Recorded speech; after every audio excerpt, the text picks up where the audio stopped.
Anyone's got any videos for us to watch?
Sexy.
Sucks.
Hello?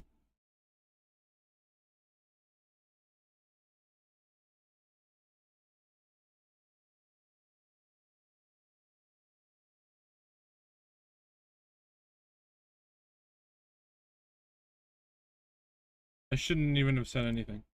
You get those scam calls, and don't, if there's a phone number you recognize, don't even talk. Let them speak first.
$30,000 in 100 days to buy my mom a car, day 2. Yesterday we made $295. It's currently 4:43 in the morning. I'm gonna go to Planet Fitness, shower up, and start dashing. Starting off day 2 with 76,000 miles. So I just checked, and all the Planet Fitnesses do not open until 7 in the morning. So we got 2 hours to burn. Let's dash, baby. We're gonna open up our Dasher app, and ooh, it's very busy in Kent. So we're gonna dash along the way in Kent until 10:30 a.m. We're gonna navigate there. 11-minute drive. We're also going to open up Instacart. That was our earnings from yesterday. Go online and see if any orders pop up that look promising. This was the sleep spot last night. I just received a $26 Instacart order. It's about a 30-minute drive up north, more towards Seattle. The reason I accepted it is because yes, it's a lot of money, but there also might be a Planet Fitness that's open up there.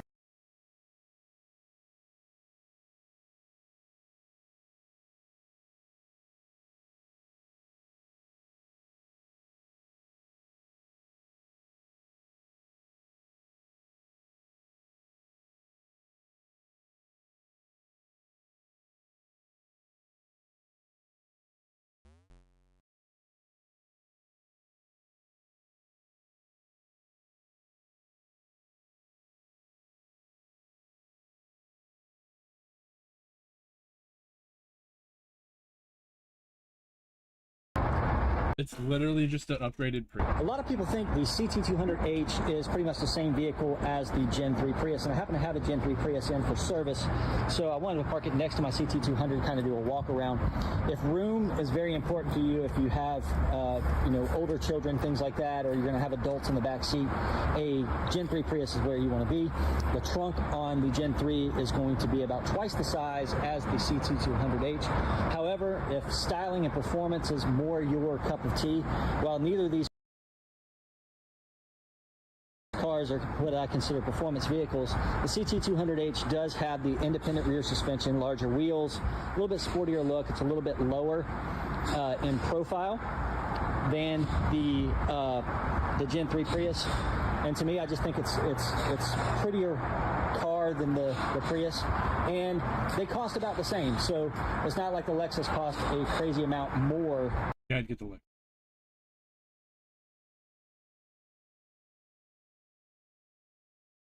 tripping because when I pulled up here, I heard what sounds like sizzling, but I look over there and it's just somebody pissing. This is my 2014 Lexus CT200H. I'm about to give you 5 reasons why you should not buy one of these motherfuckers. But I'm not gonna waste a whole lot of time. It's hot as fuck out here, and I don't know if it's sweat or if my chocolate is fucking melting.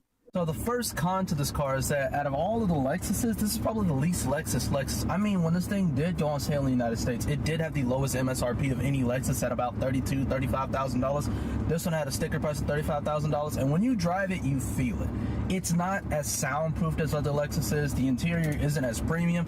Hell, these are fake seats, or fake leather seats. They call it New Lux, which it's synthetic leather, but fancy synthetic leather. Number 3 reason. Number 2 reason as to why you might not want one of these motherfuckers is it's not big person / family friendly. Now look, I'm 6 feet tall, and as you see, I'm pretty comfortable in here. But that's the front seat. If I were to hop into the back seat, though, Fuck the back. in the back seat, on the other hand, my knees are straight up against my back. The seat is set as to how I would usually drive.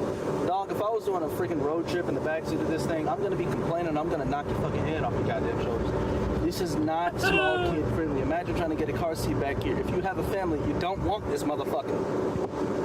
Reason number 3 as to why you probably don't want one of these motherfuckers is that although this thing is the least Lexus, it is still a Lexus. So whenever you gotta get maintenance and repairs, you gotta pay Lexus prices and shit. Now luckily, to stick things in its butthole, you don't need premium gas, but at the same time, if I gotta get a repair on this thing, my black ass is going broke, and I'm already broke. I can't, you know what, fuck it.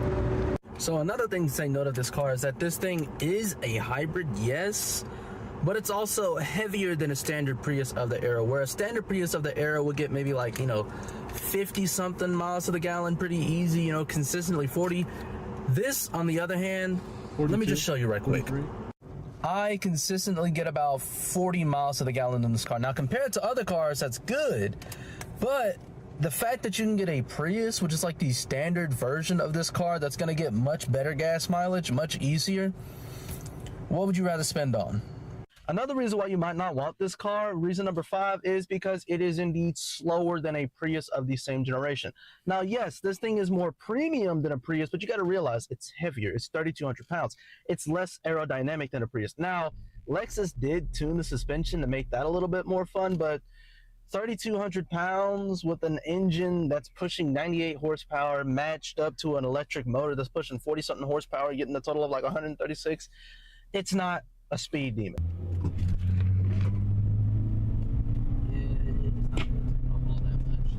Now that's tripping because when I pulled up, Maybe he did convince me, but I think it does look cool.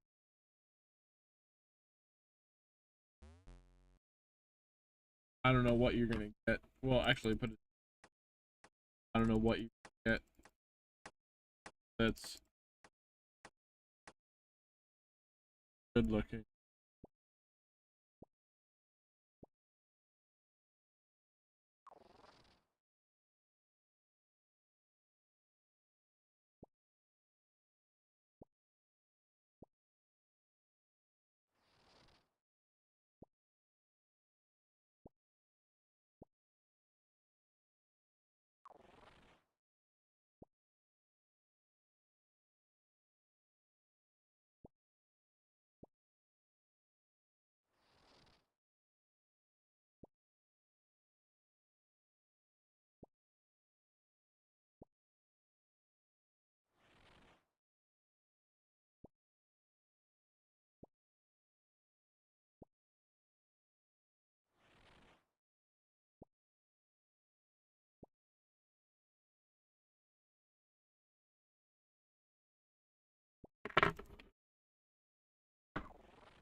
Lexi, are you?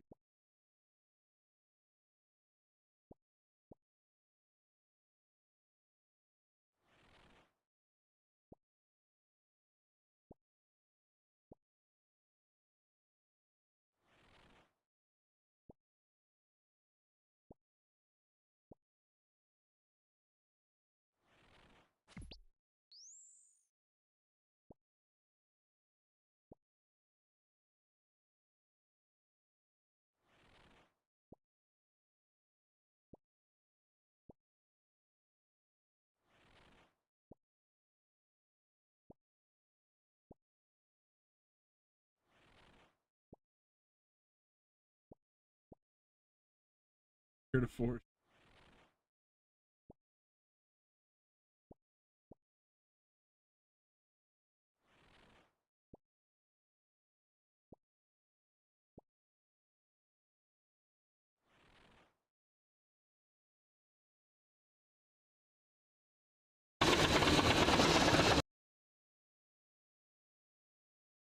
Yeah, but look how the thing looks.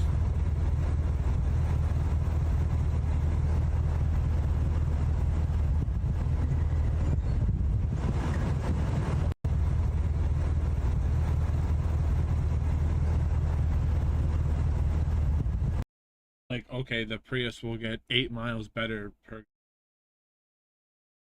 8 miles. Handles.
That was a mile.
You can see this.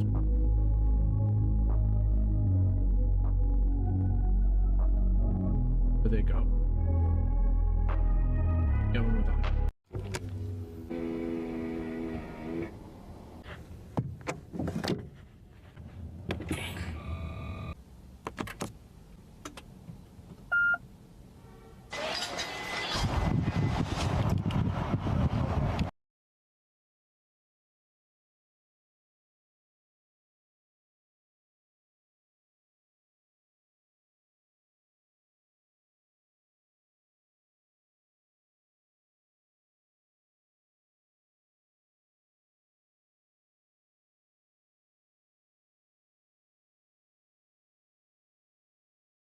even if it's like even if you're getting it, just you would have to drive.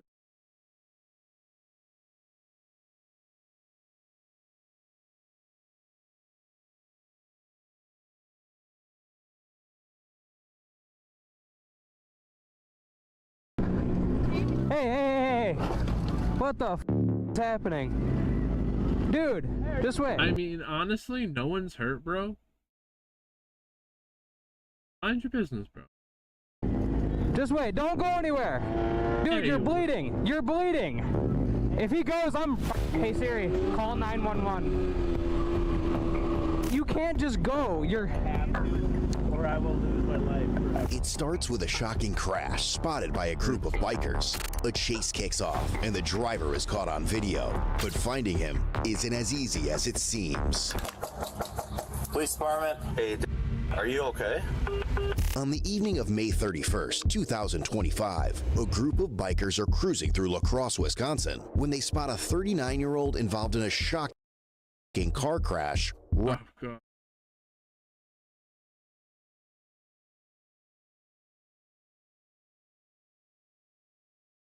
Up the control.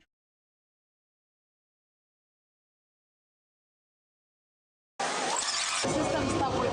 I tried to contact customer service, they didn't help me. I'm so sorry. It's alright. Thank you for calling your support. This is Mary. How are you today? I'm just gonna go ahead and save your time. I'm looking to get compensated. We are no longer providing any types of compensation. I got a system. It works every single time. So just gotta see what I can do. Well, just on the line. I don't know if you guys are tired of seeing the compensation calls. I know some of you are, but I do get tired of having to make these calls. Joshua, I hate to bring this up, but I do have 3 very hungry children. It's a little disappointing when I come out here and getting excited and there's always an issue. Go ahead and process $5. That was a $7 order. Just want to say thank you so much. Congratulations. I really appreciate you. Thank you. Thank you. Bye.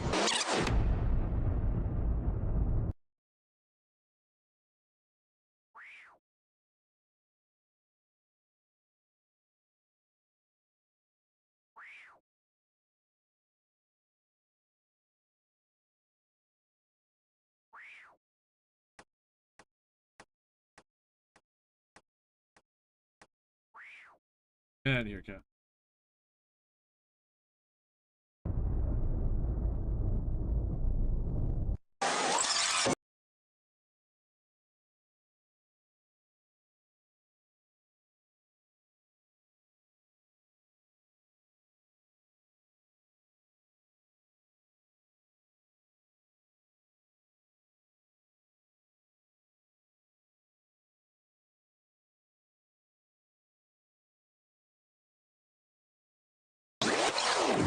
How you doing? Hey, how are you? Good. Just accepted this Picker for Ingrid. They sent 2 orders. One of them is gone. This one, the second one, we didn't receive. How many drivers came before me? Like a 5. All right, I'll call and cancel. I'm about to put my account on the line and go for that compensation.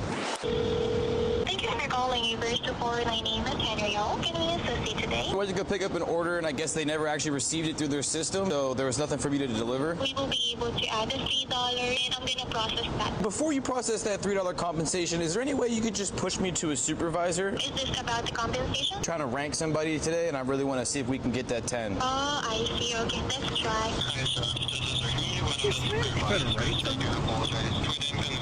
I was talking to Ariel, and before we got off the call, she tried to offer the $3 compensation. I said, you know what? There's a supervisor out there, and his name might be Ernie, and he might drop off that $10 bag.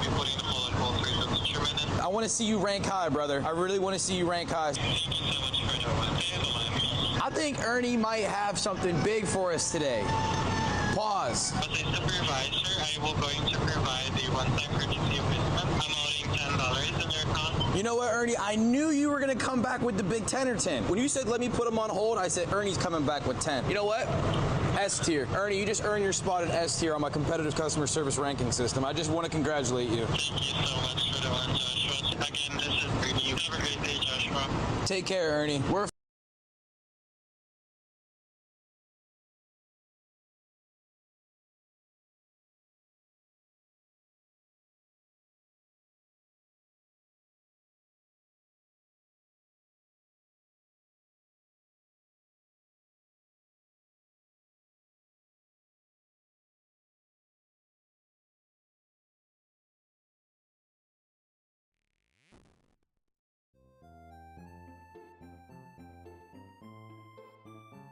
Why exactly is it that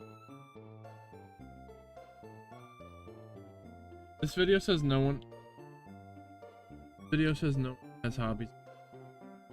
You guys have hobbies?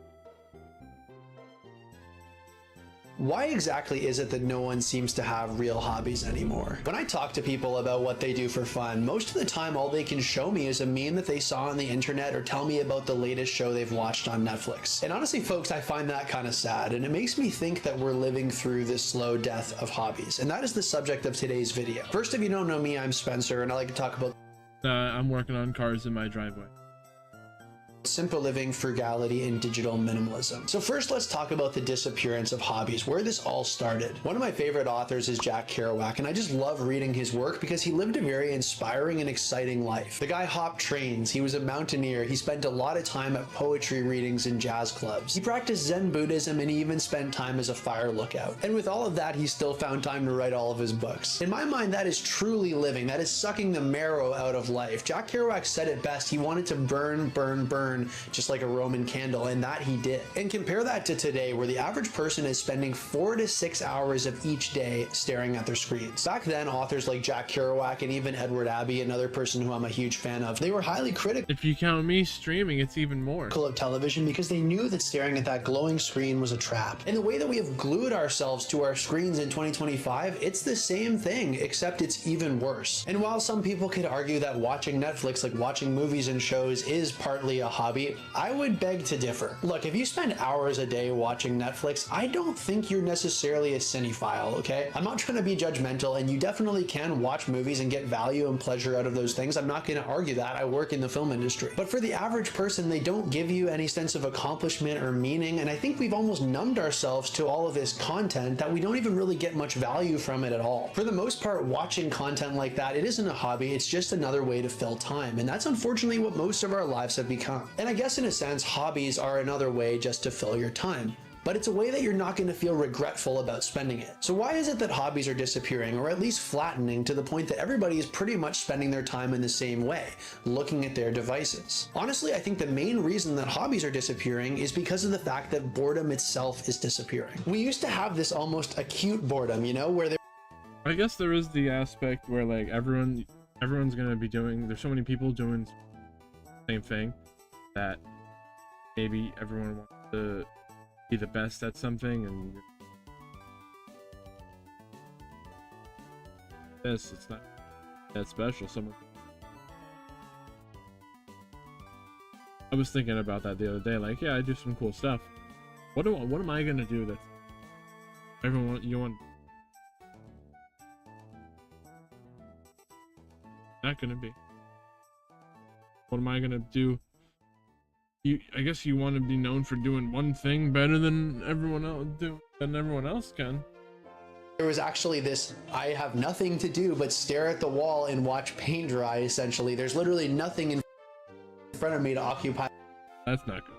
My time with. There was nothing better to do either, so you filled that time with a hobby. Of course, you could just watch TV in that time. You could stare at a glowing screen, just like people like Edward Abbey and Jack Kerouac critiques people for doing. But at that time, we weren't carrying around that type of device on our person at all times, just to fill boredom whenever it came up. Nowadays, we don't have that level of acute boredom, because when boredom arises, we can fill that with our devices. We have this endless stream of content that we can occupy ourselves with, content that really doesn't motivate us to do anything more but consume. And that's the problem, I think. Our phones don't really kill boredom, but they kind of perpetuate that new kind of constant chronic numbness. That constant stream of content is not going to give you fulfillment, and I think that's why people feel so lost and so isolated and meaningless with our devices, even though we're more connected than ever, because we've actually lost the thing that feeds us, that gives us any sort of fulfillment at all. There's also a second part to this, another thing that I think is to blame with the loss of hobbies, and I think that is hustle culture, and it's a statement on our economy. One of the reasons that hobbies are kind of dying out is because people are turning their hobbies into something that they can monetize as a side hustle so they can get by. In my mind, there is a difference between a hobby and a job, even if you like the job you're doing. Hobbies don't really have any pressure around them. They're supposed to be an activity that allows you to disconnect from all those stresses and relax yourself. And I think in a way, side hustle culture has kind of poisoned the idea of doing something just for the fun of it. If you paint and you paint well, people tell you to start selling them on Etsy. If you like photography, then hey, you should get get into taking wedding photos. And hey, of course it's great to make a living doing something that you love, but not everything in your life should be about money. I think it's important to pick a couple of hobbies in your life, things that you enjoy doing that you've completely disconnected from the profit motive and that you can just enjoy for the fun of it. So with that, folks, what do we do? How do we get back in touch with real hobbies and finding things that bring us fulfillment outside of our devices? First, you need to get real on what constitutes a hobby. To start, scrolling is not a hobby, and I don't think Netflix really counts as a hobby either. Shopping should not be considered a hobby. Hyper-consumerism and infatuation about the next thing to buy should not be considered a hobby, and we should not be giving people any praise for doing that. Now, another great YouTuber who made a video on this topic, according to Nicole,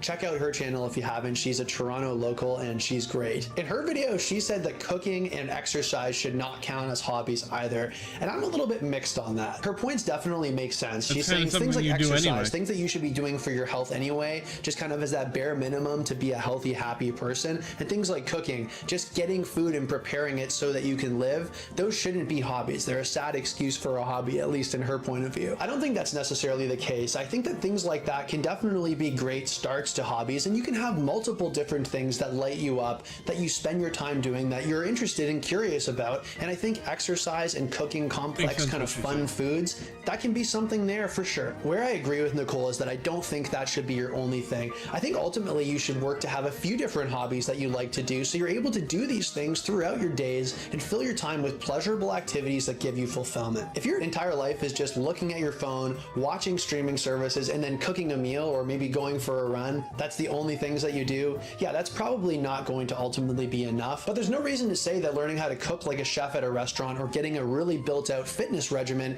couldn't be part of your hobby portfolio, let's say. But going beyond that, trying to find out what hobby is best for you, I think you need to start by looking backward. Think back to a time before we were all glued to our phones and think about those activities that you liked doing then. If you're young enough that you don't really remember a time where that was the case, then just think back to when you were a kid. Did you like going out on hikes and looking at bugs and watching the clouds go by? Or maybe you like doodling and drawing, making funny pictures. That's something that I like to do. You might not find all of your hobbies this way, but it's a good place to start. Another thing that you can ask yourself is, if money didn't matter, what would I like to do with my time? In my case, it's things like playing guitar or hiking or wildlife photography. But what if you've gotten to a point where you just feel so disconnected from the things that bring you meaning and purpose that you don't even know where to start when it comes to new hobbies? Here, I think the best thing to do is to just have some fun, try to be curious, and explore some new things. Something that I can suggest from my own life is just taking a class on something that you're even remotely interested in and trying it out. For my birthday this year, my girlfriend put me in a Japanese mending class called sashiko mending. This was basically something that was supposed to take me a little bit out of my comfort zone so I could learn a new thing, but it was also aligned with something that she knew was an interest of mine, which was mending my clothes and making them last. Sashiko mending is a Japanese style of mending garments where you're actually just sewing a design as well into the fabric that you're adding to your garment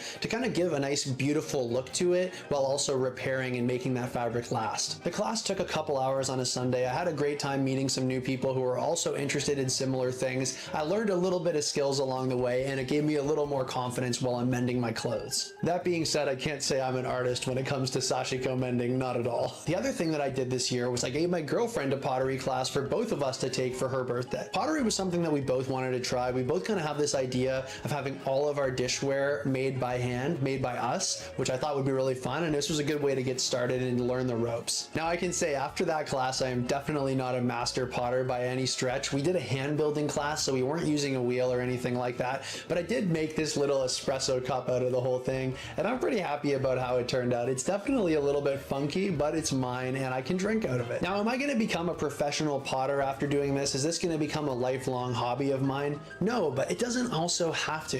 You don't have to put a lot of pressure on a hobby like that it's something that you have to do every single day or every week or every month even. Hobbies really just have to be doing something that you're excited or curious about, and that could be anything, and it doesn't have to be one thing all the time. I do think that we are seeing a slow death of hobbies as we see more and more people just moving to using their devices for every little bit of how they interface with the world. I think we're seeing this flattening where everybody pretty much is just doing the same thing to pass the time. And I think that's sad. The truth is that everybody knows that looking at a screen isn't fulfilling, and the reason that we have a mental health crisis in our world is in part because of that fact. But folks, the solution really isn't complicated.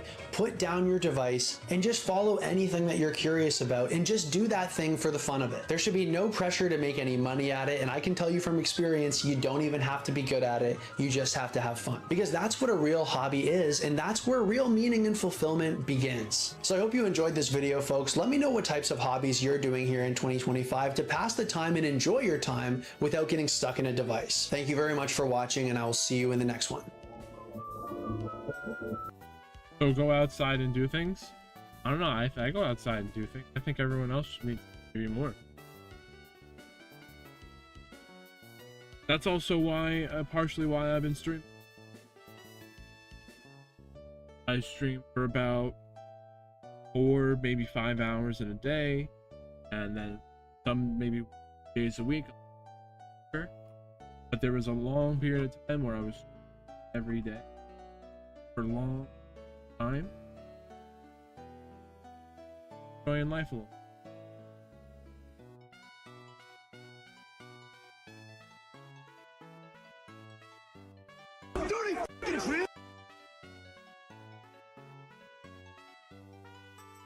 So this is actually interesting. So this video is why 1970s fast food didn't make people fat.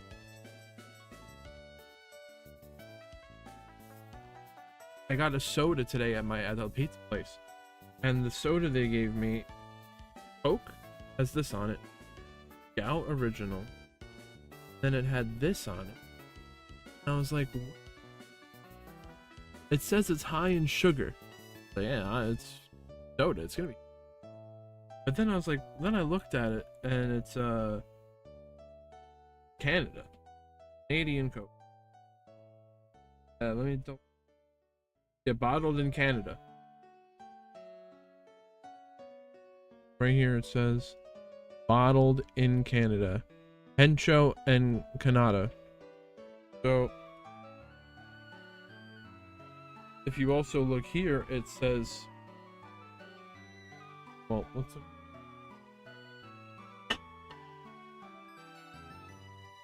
The regular American Coke, Star Wars on it.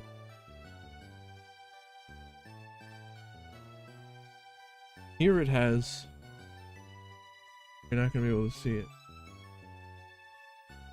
It has high fructose corn syrup. But this one here from Canada does not have the high. Wow. Why can't we have that here? As I drink a soda. You blame fast food for America's obesity problem, but the same McDonald's menu in the 1970s maintained healthy weights. Here's what changed everything. Back in the 1970s, ordering a large drink at McDonald's... I don't eat very much fast food. I'm vegetarian. If I'm at McDonald's, all I get is French fries. Meant getting 16 ounces of soda. Today's small is 16 ounces. The medium, a whopping 21 ounces. And don't get me started on the large, 32 ounces of liquid sugar that would have seemed absolutely ridiculous to someone grabbing lunch in 1975. But here's where it gets really wild. The original McDonald's fries, their regular size, contained roughly the same amount of potatoes as today's small order. What they called a large back then, smaller than today's medium. The supersize that dominated the 90s, nearly triple what people considered a normal portion in the disco era. Burgers tell the same story, just with more beef. I like French involved. fries. A Big Mac in 1975 was noticeably smaller than today's version. Quarter Pounders were actually closer to what we call sliders now. Thinner patties, modest buns, and simple toppings like ketchup, mustard, onions, and maybe a pickle if you were feeling fancy. I'm good for all that. Triple stack monsters drowning in 17 different sauces. Then there's the sneaky truth about what restaurants called their sizes. A 1970s large meal at most fast food chains contained fewer calories than today's medium combo. Makes sense, right? Except somewhere along the way, our brains got rewired to think these massive portions were normal. The psychology behind this shift wasn't accidental. When restaurants realized they could charge slightly more for dramatically larger portions, profit margins improved. Customers felt like they were getting incredible value.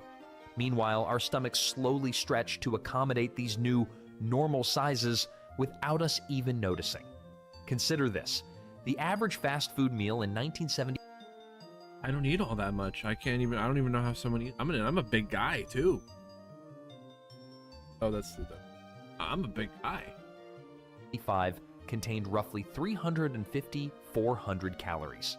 Today's equivalent meal, often pushing 1,000 calories before you even add the fries and drink.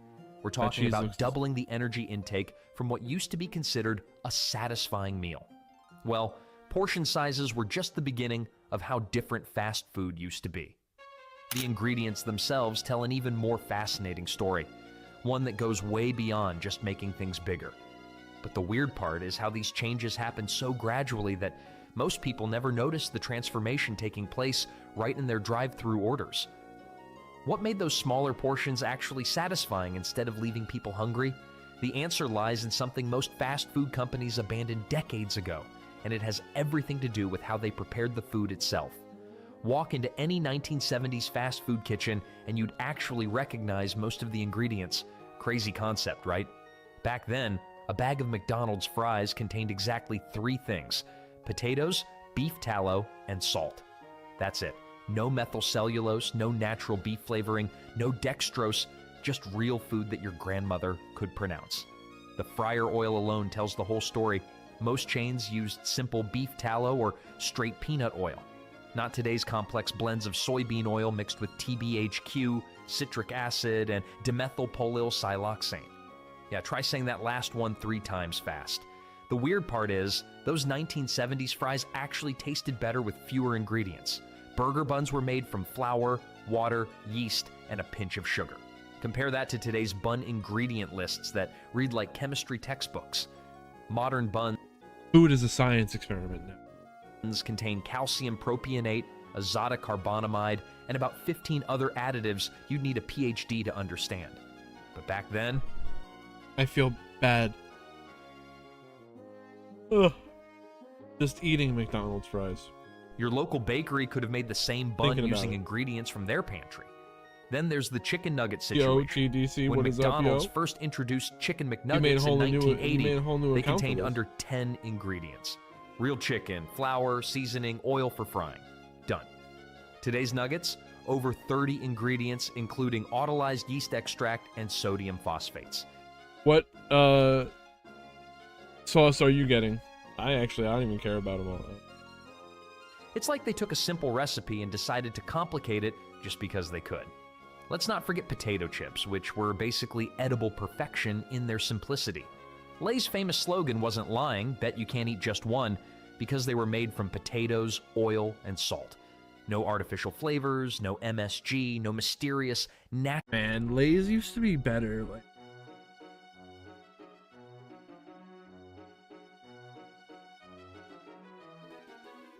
But now they suck.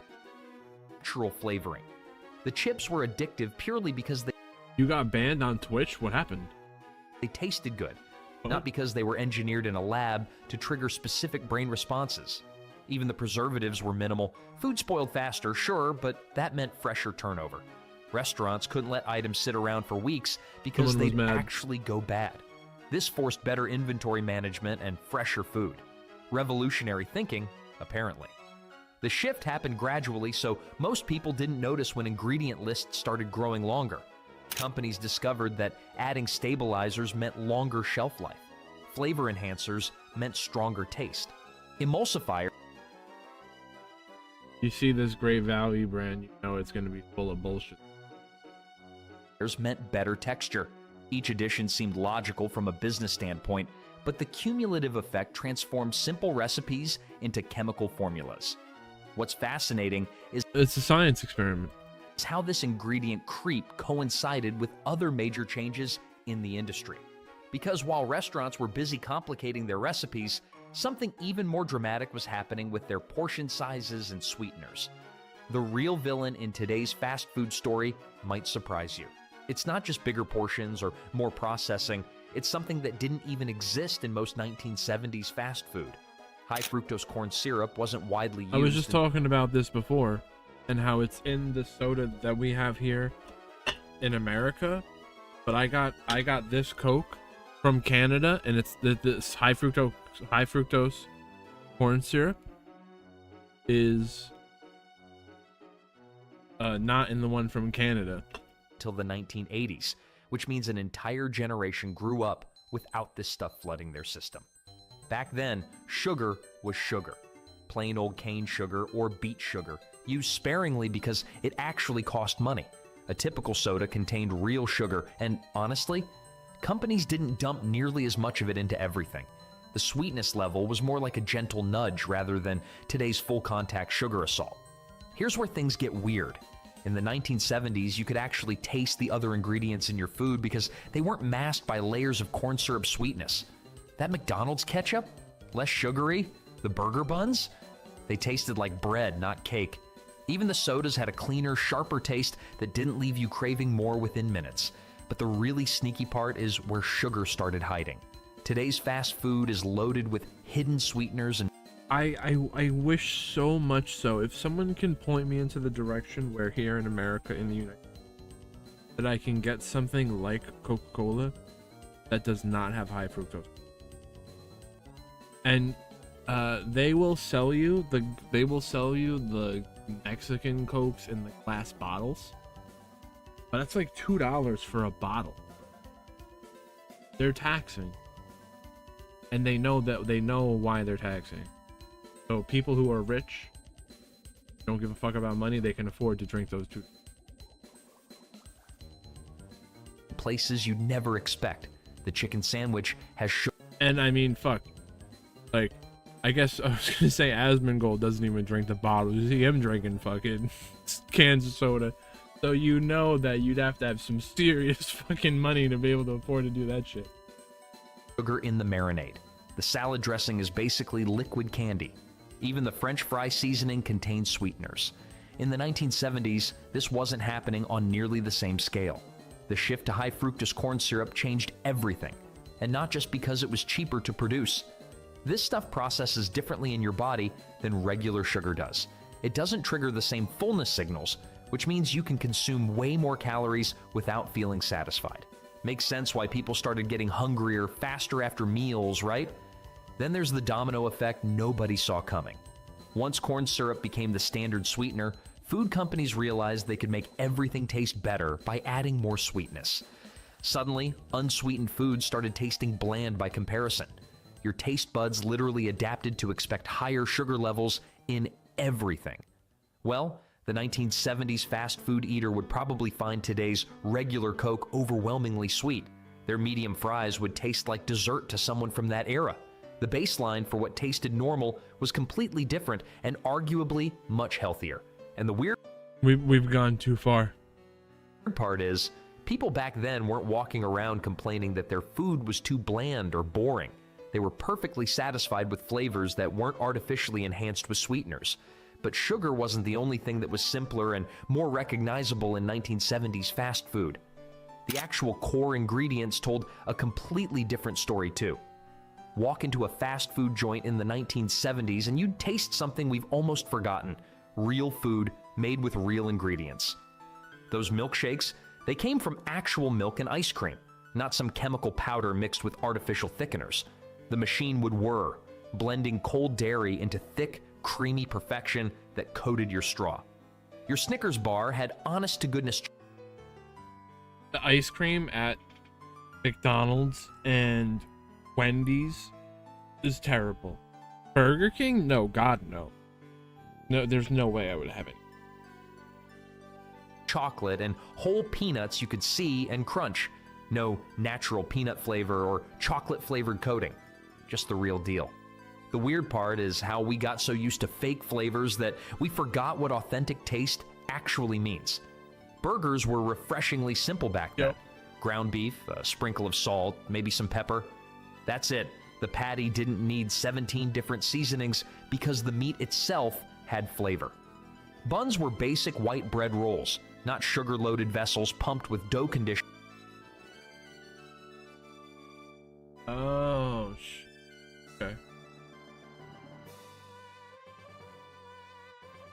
Yeah, I was like, are you okay? I was wondering.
For sure.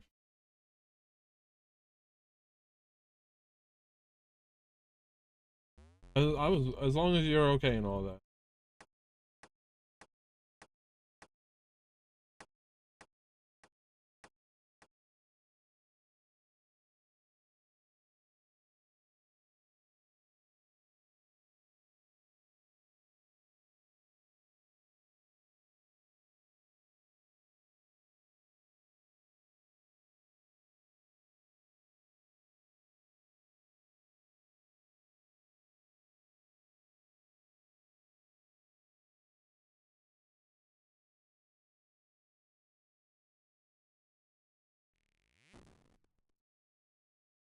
We'll continue that.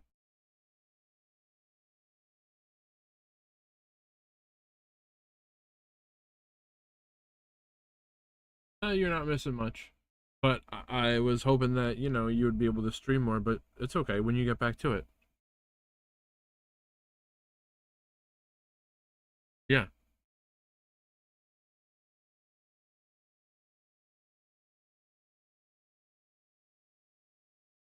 Yeah, exactly.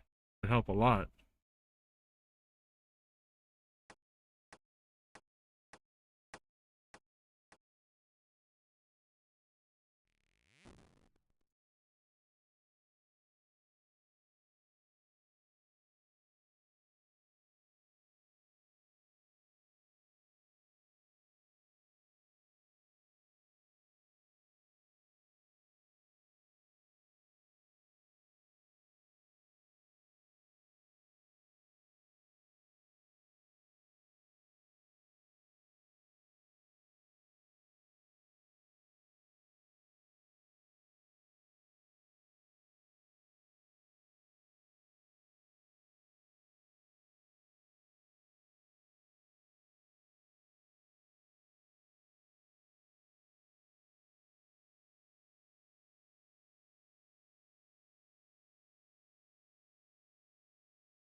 Man, this wood cutting is a lot.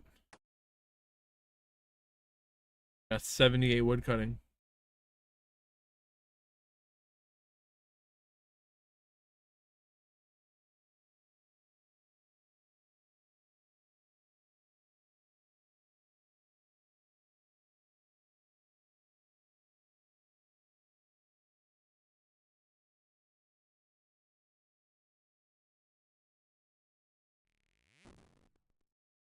Yeah.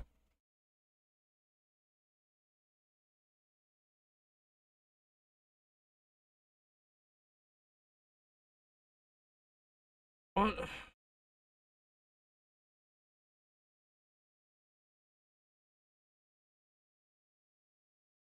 Sorry to hear. Exactly the fucking reason why I got.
It was definitely an interesting day.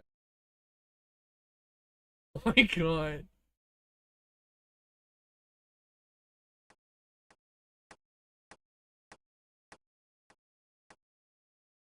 Basically,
Solito, my bad. What is up, y'all? I'm conferring with my homie in Discord. I haven't been as active as much, so I'm sorry.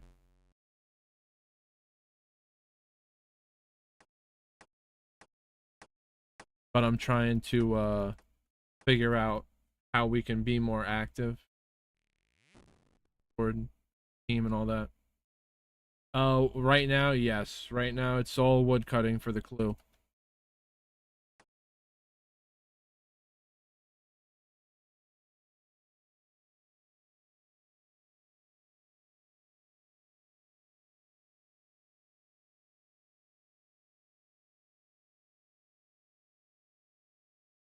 So I got 78. It's supposed to be 90, but you can boost it, right? So maybe if I could boost it from 73.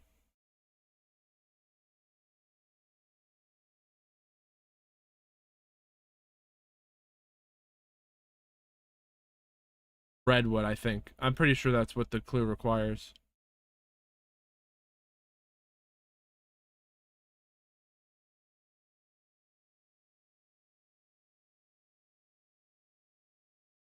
Word. Yeah, you're good.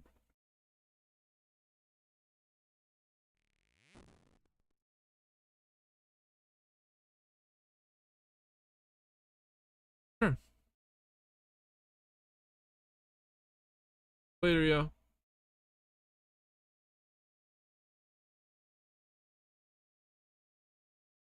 I have a master scroll that is requires 84 farming. I have 74. Which reminds me, I gotta do a farming run.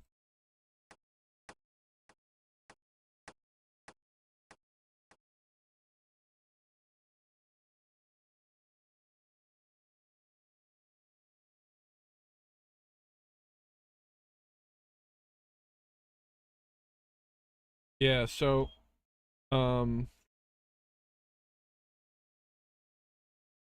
I've I've been streaming almost every day.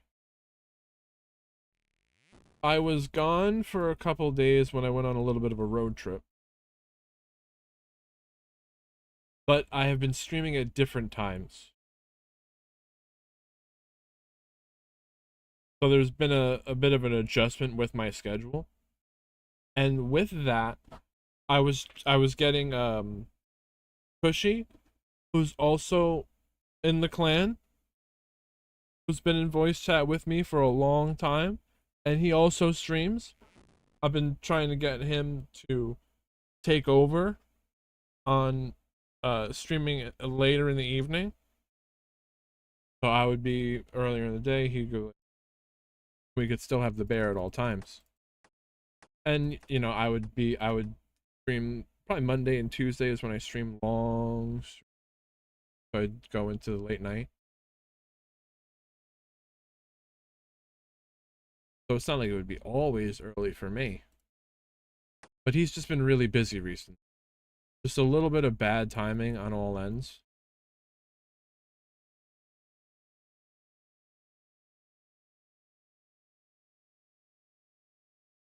Don't worry, we want to get back to it. I'll still be able to hold it down on Monday and Tuesdays.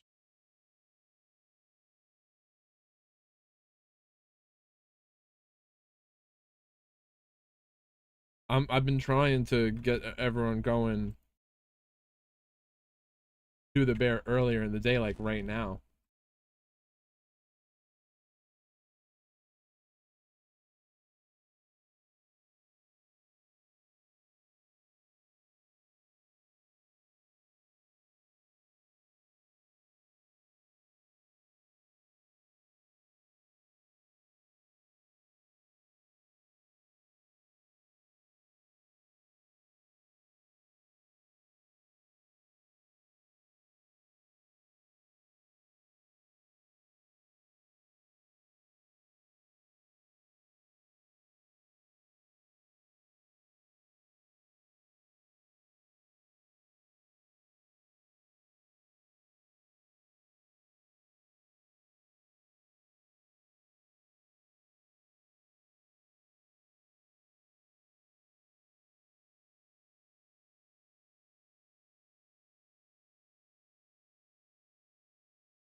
Yeah.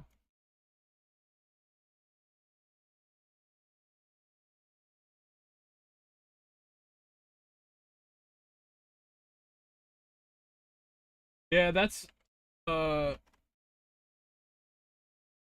that's what I did with my elites. No, yeah, my elite clues. You get the skills, and then you do the quest requirements, items, whatever you need, and then you just start boom, boom, boom.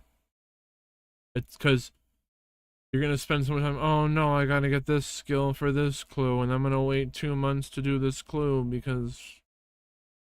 And then I can't tell you how many clues you missed along the way, what you were doing.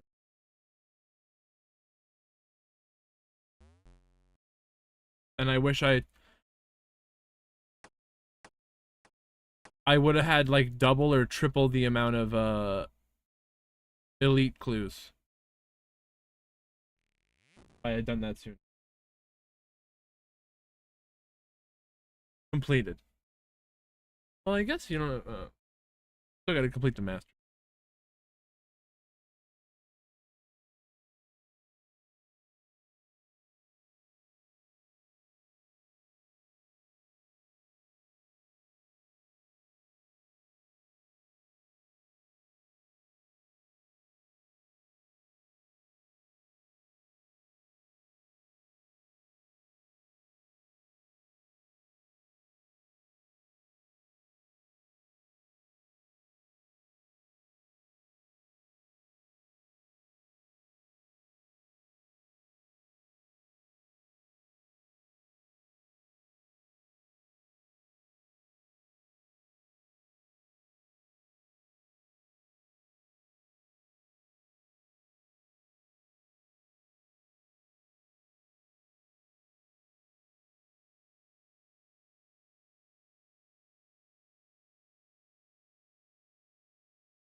Desert Treasure 2? No, I have not.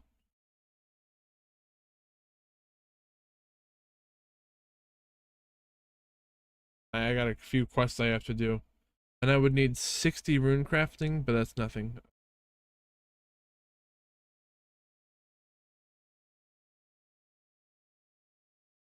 Did you?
What would I get from Desert Treasure 2?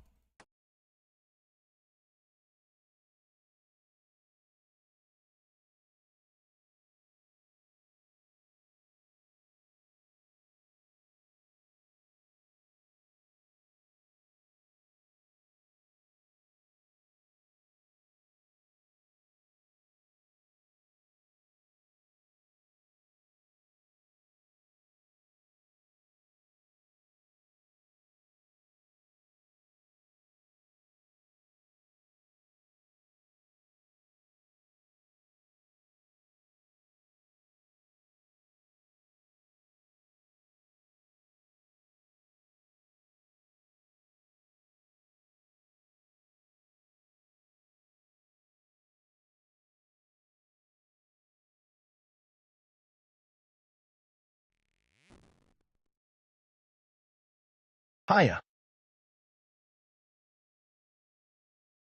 Evelyn, Ray, what is up, yo? I know. I didn't. But what makes you ask is all I'm wondering. I was just working on What's up, yo? Dragon Slayer 2. Desert Treasure 2, that'll be on my list after that. Be next on the list after that, I should say. Oh, nice.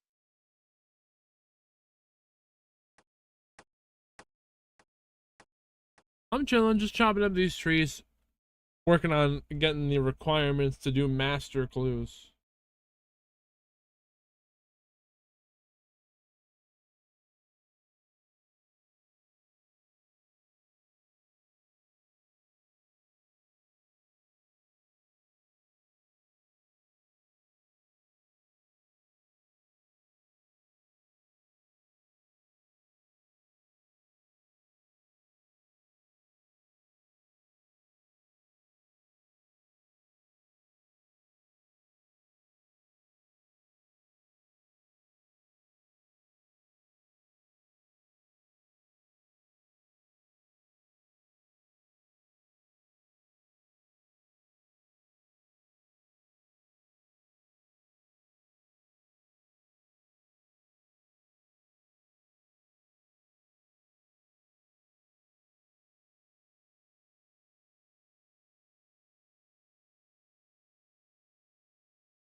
BTW.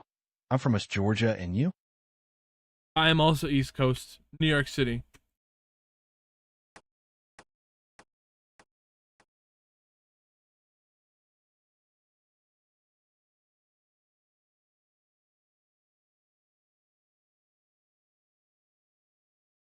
That's cool.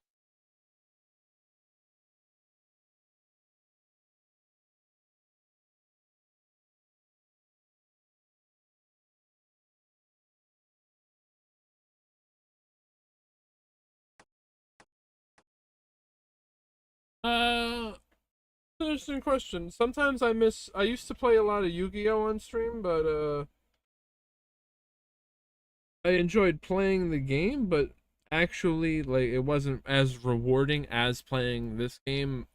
What I receive compensation streaming. Not enough people played Yu-Gi-Oh, but I get so much good support from everyone to play this game because these people are so great. It's amazing. Oh, okay. So I miss playing Yu-Gi-Oh, but I really love the support that I get from everyone.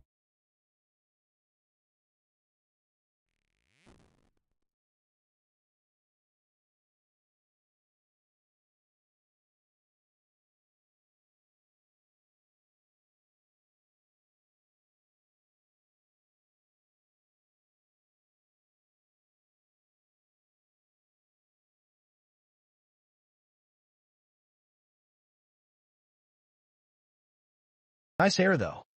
Thank you. It's my hair. I really do like my hair. My favorite feature.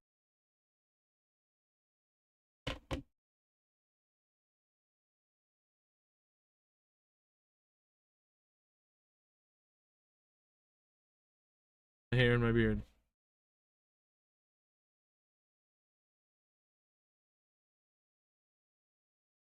You gotta celebrate yourself, right?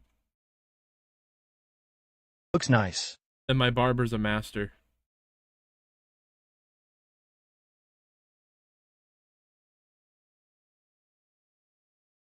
I wanna like this part barely ties up, so like the line like right here. I want to make sure that it's like razor sharp. I want to make it the line razor sharp.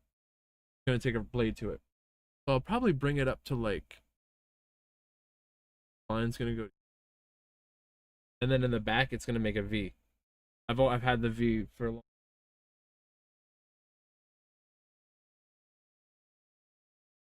I want it to be keeping as much hair as possible.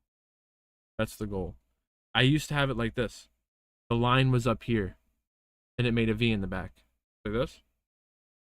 The V. Now I want it to be from here so that it's just wider. And it took me here to here a long time. Because I grew it from here, and then I went to like the middle-ish area. Yeah, it was like here. It's not, it wasn't so much about filling out this area. I think it was more about filling out the back, but see.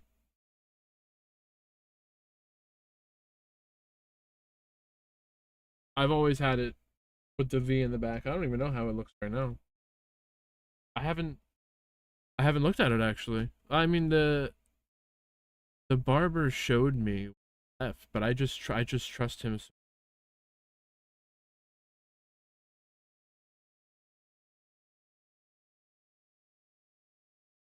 I'll do this and I'll watch back the. I'm gonna record it.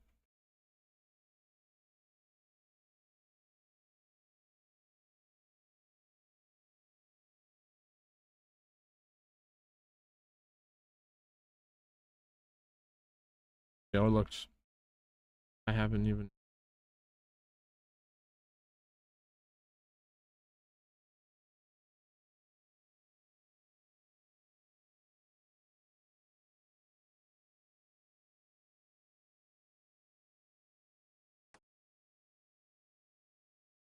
There's a good amount of hair there.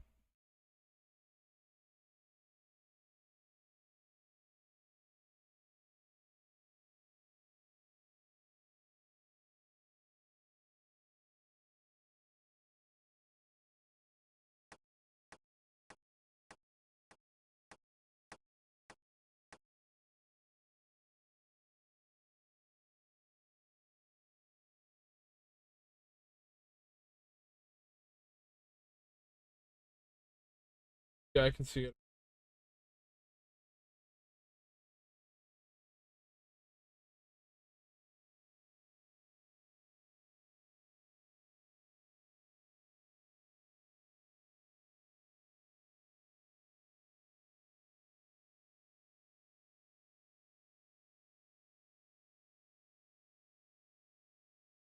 Walk heart. What is that? Wall heart?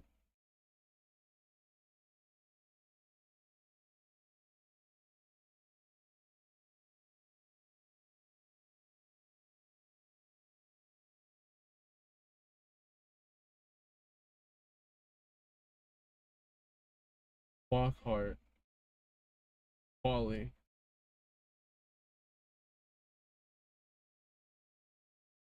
Walk heart.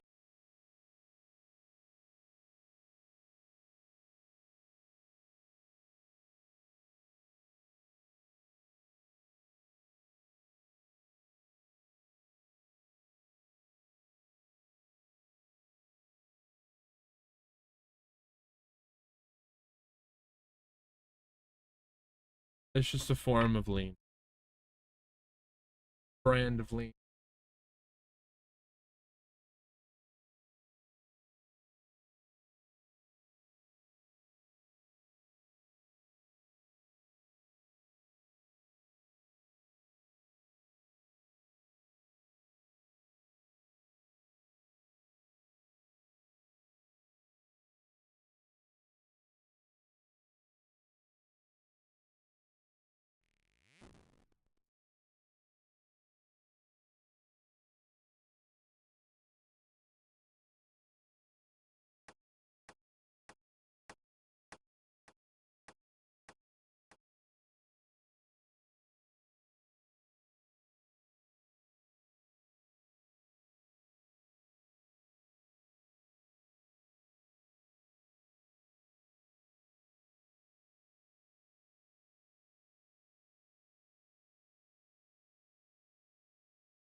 Yeah, I knew I was.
Got to get that.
I kind of want to get back to this.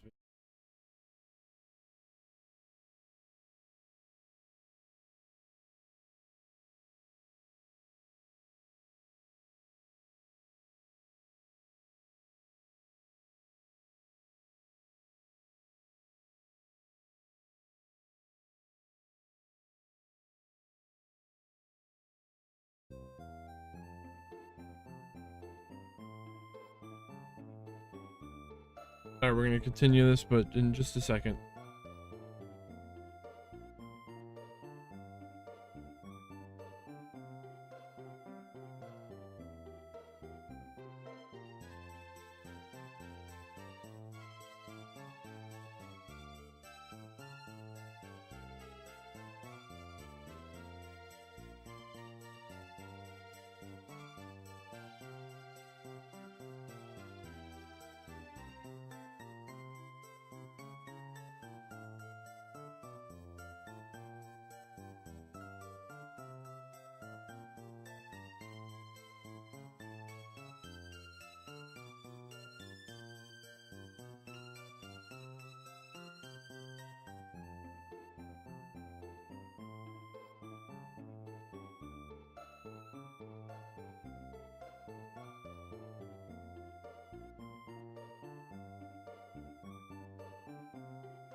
Oh yeah, so we were watching this, but we got distracted in the middle of it. Yeah. So we were watching this video, we got distracted in the middle of it. Conditioners and preservatives. Then there's the vegetables. Remember when fast food chains actually chopped onions in the restaurant? The smell would hit you as you walked in, sharp and fresh. Nothing's fresh anymore. Tomatoes came in crates, not pre-sliced packages that had traveled across 3 states. Some McDonald's locations still diced their onions by hand until the late 1980s. Can you imagine that today? But here's where it gets interesting. Fried chicken joints took genuine pride in their breading process. Cooks would hand dip each piece in flour, eggs, and spices you'd recognize from your grandmother's pantry.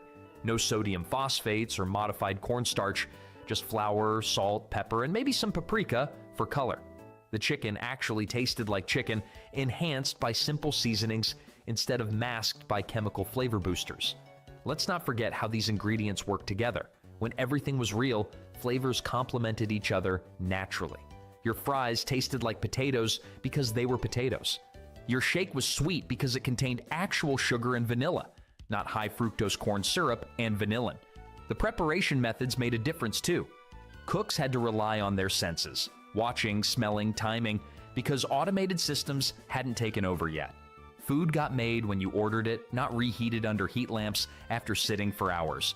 Makes sense why people remember fast food tasting better back then, right? When your ingredients list reads like a chemistry textbook, you've probably strayed pretty far from food. But why did companies abandon these real ingredients for artificial alternatives? Well, that story involves something far more concerning than just changing recipes. This guy's a McManager. It's about changing priorities. And he's a McTrainee with the blue hat. Entirely. Fast food in the 1970s wasn't something you grabbed on your way to work every morning. It wasn't your default lunch option either. Most families treated McDonald's or Kentucky Fried Chicken like going to a fancy restaurant. something special that happened maybe once a week, if that.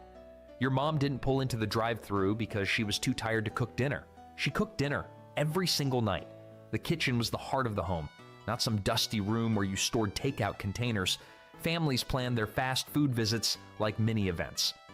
Maybe we'll get burgers this Saturday after Jimmy's baseball game. It was a reward, not a routine. Drive-thrus were still this fascinating new concept that felt almost futuristic. You'd pull up to a speaker box and talk to someone inside the building. Wild stuff. Most people still walked inside to order because the whole drive-thru thing seemed too weird or impersonal. The idea of eating 3 meals a week from your car window would have sounded absolutely insane. Then, there's the simple fact that fast food chains weren't everywhere yet. You couldn't find a McDonald's on every corner like today. Some towns had 1 burger joint, maybe 2 if they were lucky. You actually had to drive somewhere specific to get fast food, which made it feel more intentional and special. Mothers took genuine pride in their home cooking skills. It wasn't seen as old-fashioned or oppressive. It was a valued talent. Women swapped recipes at church and bragged about their pot roast. Men came home expecting a real meal, not because they were demanding, but because that's just how families operated. The dinner table was sacred ground where everyone gathered to talk about their day. But here's the weird part about treating fast food like a special occasion: it acted about their day. I like this guy in the back with his suspenders. You can't see him behind the game. But here's the weird part about treating fast food like a special occasion: it actually made the experience better. Kids got genuinely excited about going to McDonald's because it wasn't routine. The anticipation built up the experience. Compare that to today, where a Happy Meal is just another Tuesday. Fast food companies understood this dynamic perfectly. They designed their restaurants to feel welcoming and family-friendly because they knew parents were making a conscious choice to bring their kids there. The red and yellow colors, the playground equipment, the birthday party packages, everything was crafted for families who were making fast food their weekend adventure. I think I had a birthday at Burger King once. Not their daily or survival maybe I strategy. had a friend's birthday at Burger This King. mindset shift didn't happen overnight, though. The transformation from occasional One time I had a birthday at the movies. We saw Spider-Man. treat to everyday habit took years of clever marketing and strategic expansion. What changed wasn't just how... No, it wasn't. No, it was Scooby-Doo. We saw Scooby-Doo. Often we ate fast food. It was how these companies started thinking about their customers and profits. Back in the 1970s, fast food chains actually cared about making good food. Wild concept, right? Restaurant owners weren't sitting in boardrooms calculating how to squeeze every penny from a hamburger patty. They wanted customers to come back because the food tasted amazing, not because it was engineered to trigger cravings. McDonald's founder Ray Kroc famously obsessed over quality control. He'd show up unannounced at random locations, taste testing everything. If the fries weren't crispy enough or the burgers looked sloppy, heads would roll. The guy literally fired managers for serving subpar food. Compare that to today's corporate culture, where profit margins matter more than whether your Big Mac actually resembles the poster. Local sourcing wasn't just a trendy buzzword either. Many chains worked directly with nearby farms and suppliers. Fresh lettuce came from farms within driving distance, not shipped frozen from thousands of miles away. Burger King's original slogan, "Have it your way," reflected genuine flexibility in preparation. They could afford to customize orders because ingredients were simple and fresh. Corporate expansion moved at a snail's pace compared to today's aggressive growth strategies. Opening 50 new locations meant maintaining quality at each one. Restaurant owners knew their suppliers personally, visited their kitchens regularly, and actually tasted what they served. When you only had 30 locations instead of 30,000, keeping standards high was manageable. The weird part is how much pride these early fast food pioneers took in their recipes. I actually like Wingstop French fries. Colonel Sanders would literally show up at KFC franchises with a suitcase, taste the chicken, and throw out entire batches if they didn't meet his standards. Dave Thomas of Wendy's insisted on fresh, never frozen beef patties when everyone else was cutting corners. These weren't just marketing gimmicks, they were genuine commitments to quality. Then there's the simple economics of it all. Profit margins were healthy without resorting to cheap fillers and artificial additives. A basic cheeseburger could turn a decent profit using real beef, real cheese, and simple buns. No need for textured vegetable protein or mysterious natural flavors to boost the bottom line. Customer loyalty meant something different too. Families returned to the same burger joint week after week because they trusted the food. Restaurant owners built reputations on consistency and taste, not on creating addictive flavor combinations that kept people coming back for chemical reasons. But here's what really made the difference in food quality. The preparation methods themselves were completely different from today's assembly line approach. Walk into most fast food kitchens today and you'll see rows of heat lamps keeping pre-made food warm There for was a phone hours. right there. That's a phone. Today's assembly quality. The prep coming back for methods themselves were completely different from today's assembly line approach. Walk into most fast food kitchens today and you'll see rows of... They were acting like that was then and this is now. That was now and this is now. It's both now. Heat lamps keeping pre-made food warm for hours. Back in the 1970s, that wasn't how things worked. Most burger patties were actually formed by hand each morning and cooked fresh when you ordered. Not frozen solid for months like today's hockey pucks. McDonald's workers would take ground beef, shape it into patties, and slap them on the grill when your order came through. The meat sizzled and filled the kitchen with that unmistakable smell of real beef cooking. None of this previously frozen, reheated under a lamp for 3 hours nonsense we've gotten used to. Then there's the French fry situation. Many restaurants cut their fries from actual whole potatoes right there in the back. Workers would wash, peel, and slice potatoes every morning before opening. The fries hit the oil fresh and came out crispy on the outside, fluffy on the inside. Compare that to today's pre-cut, chemically treated, frozen for months fries that taste like cardboard with salt. Let's not forget the vegetables. Salads weren't assembled days ahead and stuffed in plastic containers. Restaurant staff chopped lettuce, sliced tomatoes, and prepped vegetables fresh each morning. You know when you have good French fries. The produce looked vibrant and actually tasted like something. Crazy concept, right? The weird part is how cooking actually required skill back then. Cooks had to time everything perfectly without computerized systems beeping at them. They flipped burgers when they looked right, not when a timer told them to. French fries came out when they sounded right in the oil. This meant food quality. I like to make food myself because I'm cheap. It's not that hard. Varied slightly from cook to cook, but it also meant someone who cared was actually making your meal. Well, here's where it gets interesting. Food was made to order way more often than today. You placed your order and someone started cooking it for you, not grabbing something that had been sitting under heat lamps since the Carter administration. This approach meant fewer preservatives were needed because food wasn't sitting around getting stale. Restaurant owners took pride in their fresh preparation methods. They knew customers could taste the difference between fresh and reheated food. Their reputation depended on serving something worth coming back for, not just something that looked pretty in advertisements. But even with all this fresh preparation and quality focus, restaurant owners back then understood something that seems lost today. They knew their role wasn't just feeding people good food. It was about understanding exactly what that food was doing to their customers' health and bodies. Restaurant owners back then had something we rarely see today: actual concern for their customers' well-being. Wild concept, right? They genuinely believed fast food should be an occasional treat, not a daily habit that slowly destroyed your health. These weren't evil corporate overlords plotting to hook kids on sugar. They were often local business owners who lived in the same communities they served. The difference was striking. Menu items were designed with moderation in mind. Nobody was trying to engineer the perfect combination of salt, fat, and sugar to trigger addictive responses in your brain. They just wanted to make tasty food that people would enjoy on special occasions. A burger was a burger, not a carefully calculated dopamine delivery system. Let's not forget how transparent everything was back then. Simple ingredients meant customers knew exactly what they were putting in their bodies. Reading an ingredients list didn't require a chemistry degree. Beef, bun, lettuce, tomato, onion, done. No mysterious natural flavors or 15-syllable preservatives that sound like they belong in a science lab. But here's where it gets interesting. Restaurant owners actually discouraged overeating. They weren't pushing supersized meals or creating combo deals designed to maximize calorie consumption. The goal was feeding families well, not turning them into repeat customers through carefully engineered food addiction. Crazy how that worked, isn't it? Companies back then understood something profound about human psychology.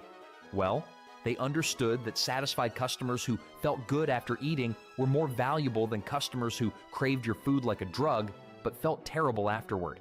This wasn't just good ethics, it was smart business. Happy, healthy customers kept coming back for decades. The weird part is how this mindset completely flipped. Modern fast food giants spend I don't know, after probably like the 80s, everything got messed up. millions researching the That's when exact the good combination of old days were ingredients done. that will make you crave more. They hire food scientists whose entire job is making their products as addictive as possible.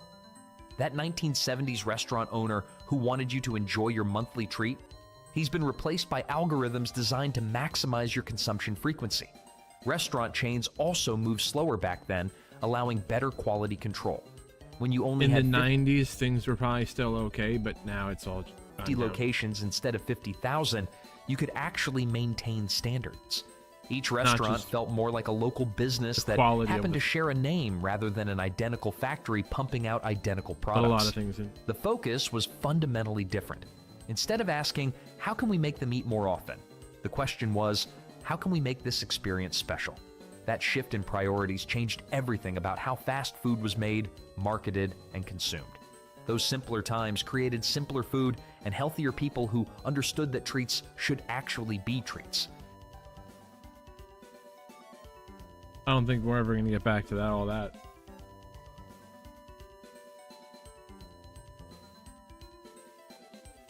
Back in the 70s and 80s, get fast food all the time. On a Friday night.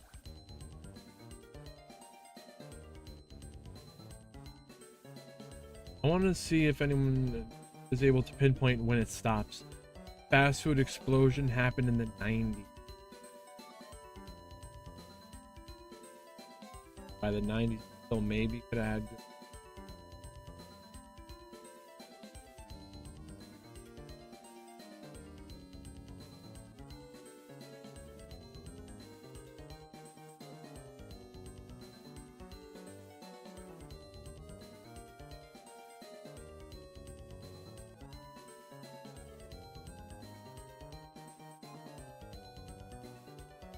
Person says that the food's not as actually smaller servings, or some servings are. They're talking about. They're actually talking about like fish, not the soda and the fries.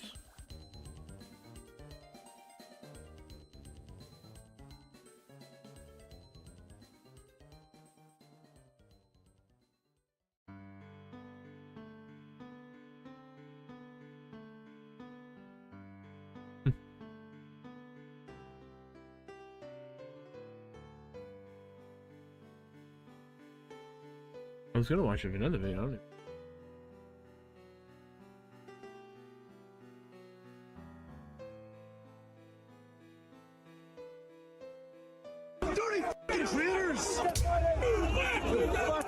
England is on the brink of civil war. They're not here to integrate, they're here to dominate. We need to remember who we are. We need to remember where we've come from. We need to look at our forefathers and understand what they gave. Yeah, they need to let more boat people in. They want that a couple of broke into my house. Really? Yeah, I'll swear that. No. England went and robbed the whole world. It's about time they...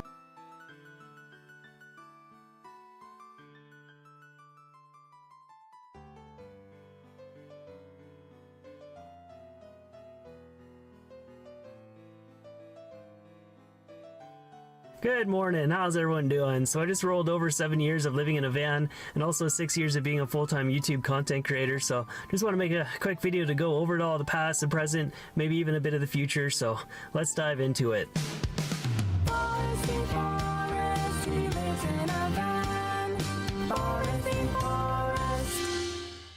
So let's start out with a bit of a backstory. Through my 20s, I was trying my best to follow the path that I thought I was supposed to follow, of like getting an education, finding a good full-time job, a place to live, having hobbies, a community, all that stuff. But even though I tried my best, I just never really fit into the workplace, and usually within a couple months to a year, I always found myself at the end of my rope and needing to quit my job. And at that time, my vice was bicycle touring. I would take off for a couple months and just ride around on my own terms, on my own timeline, have freedom, camp, and just enjoy life. And that really was what I needed to just balance everything out and cure what ailed me. So at the time, I kind of envisioned my whole life playing out like that, taking on temporary jobs to save up money, then traveling, having some freedom, and enjoying myself. But the biggest hindrance for saving up money was always rent. So I started looking into ways to get around that. At first, I thought I could just like live in a tent in the city, but it made a whole lot more sense to buy a cheap minivan and try and live out of that. Not only would I have a place to live, transportation, I would also have something that I could resell later, whereas with rent, your money is just gone. So then I went and bought myself a Chevy Uplander minivan. I removed the rear seats, I put a mattress on the floor, a couple Rubbermaid bins to store my stuff. Then I moved to the city, got a job, and it worked pretty good, other than the fact that I had no electricity, no ability to cook, no refrigeration, no privacy because it was like a fishbowl, and absolutely nothing to do inside the van because it was just a bed on wheels. But I was working the night shift, so that checked the box of where to park at night. Then basically I could sleep anywhere in the city during the day. Then during my free time, I would just keep myself entertained by going to the library, going hiking, going biking, and I'd also like have to go to the library to charge up my phone, my laptop, or sit in the mall at the cafeteria for a couple hours to plug in. So after about a month of living like that, it really started to grind on me. I had almost no quality of life inside my living space, so I decided to do the first iteration of my van build. I built a better bed platform, a storage inside it, a kitchen counter that I could cook on with a jet boil, and it was also starting to get colder, so I added one of those propane catalytic heaters in here, which is one of my biggest regrets and one of my biggest pieces of advice for anyone trying to live in a vehicle during cold temperatures. Absolutely do not use those propane catalytic heaters. Not only do they do a terrible job of heating your living space, they also give off a lot of moisture and fumes. I've heard reports in the news that even though smoking is down, lung cancer is still up, and it has to do with like indoor environmental factors. Cooking oils are actually very bad for your lungs, so anything you do in a tiny enclosed space like this is going to be amplified 100 times on your health. So you need to be very careful and also make sure that you have good ventilation.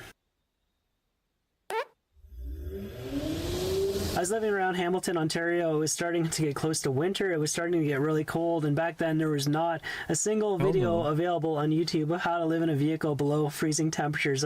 I searched high and low. It was pretty much a blank slate back then, but of course many people had been living in campers through winter for decades, so there was a little chat on forums, and I eventually figured out that a diesel heater was the best way to go. But it's kind of funny now in terms of YouTube how like snowstorm and blizzard camping has become its own genre with thousands and thousands of videos available, and the same goes for stealth camping. I believe a guy named Rody kind of pioneered it. I just stumbled into it by accident. It was my life path. I had no intentions, and my first van life video went a little bit viral, hit almost 2 million views. It was just meant to be like a little update video for my subscribers, nothing more. But that was the first video that I made where I realized there was like income potential on YouTube. Up until that point I hadn't made a dime, but that was the first one where I saw maybe there's a career potential, but I did not take it seriously at all. And it was a delicate balance. I was somewhat afraid of posting videos because it was really obvious where I was living, sleeping, spending my time. I was afraid of coworkers finding my videos, so I usually just wound up releasing one really brief 5-minute video once per month. And even right now, to this day, I feel like I should still be a bit careful. I've kind of had a stalker for the last 3 years. Despite me telling them over and over and over that I'm not interested in meeting, they still insist that they're coming to find me and live alongside me, which is not a great feeling to carry around. So it continued to get colder. It was well into the minus 20 Celsius this range, I was kind of struggling, so I was actually kind of fortunate that I lost my job, and that gave me the opportunity to do the final iteration of that minivan build, the one that you guys are all familiar with. It had everything built into it, full electrical, diesel heating, ventilation, induction cooking. Even though it was a tiny living space, I was actually quite comfortable. But that van still exists to this day. It's still on the road. If you see Neil, give him a thumbs up and a wave. But I based around Hamilton until August 2019. Once again, I found myself miserable at the workplace and watching the summer dwindle away, so decided to quit and move out west. So I drove out to Alberta. I tried to salvage what I had left of the summer with a bike packing trip, and once that was wrapped up, I started searching for employment around Calgary. I had a number of interviews, but nothing really worked out. November 2019 was rolling around. I noticed there was a cold snap and some snow in the forecast, so I decided to film that video living in a minivan during freezing temperatures. I remember while uploading it, I kind of had an unmistakable feeling that I had something that was going to go big, and got really lucky. I got really fortunate. It got a lot of views, and that truly was the video that set my YouTube career in motion. So like, I really owe everything that I've seen and done over the last 6 years to YouTube and you guys watching and supporting these videos. Like, none of this would have happened without you guys.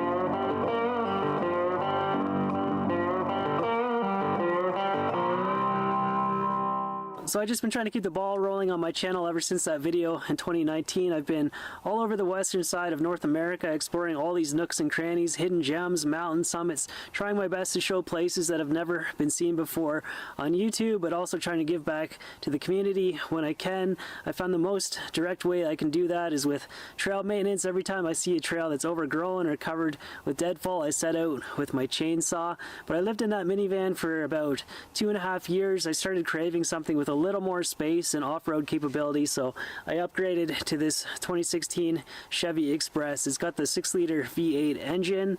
It also has a Quigley 4x4 conversion with a 3-inch lift and a limited slip rear differential.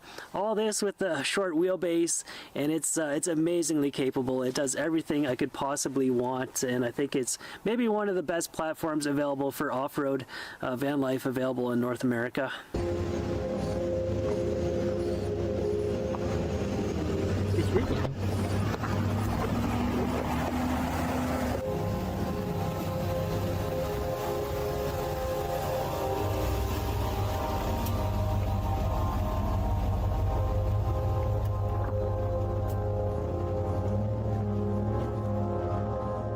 Living in a van has not been without its challenges, though. I think it was about after 4 years that the excitement started to wear off and the sheer loneliness really started to grind at my health in a bad way. Just the amount of time that I was spending alone, secluded, way out in the middle of nowhere wasn't good for me anymore. And that's when Rocco came onto the scene. Like, her presence, her companionship has really made such a huge improvement. But I really tried to carefully make the decision whether or not to get a dog. I realized there'd be some compromises. Like right now, I'd like to get more into like technical climbing of mountains and also traveling more internationally, and she can't do either of those things, so she has to go to a sitter. But I'd much rather like try to design adventures and stuff that she can come along with. In terms of the future of this channel, it's always kind of felt like one day at a time. So long as people are still watching these videos, I still have enough income to keep rolling, then it's business as usual. I still love living in a van. I still love having one adventure after the other, so I plan to keep going the same as always.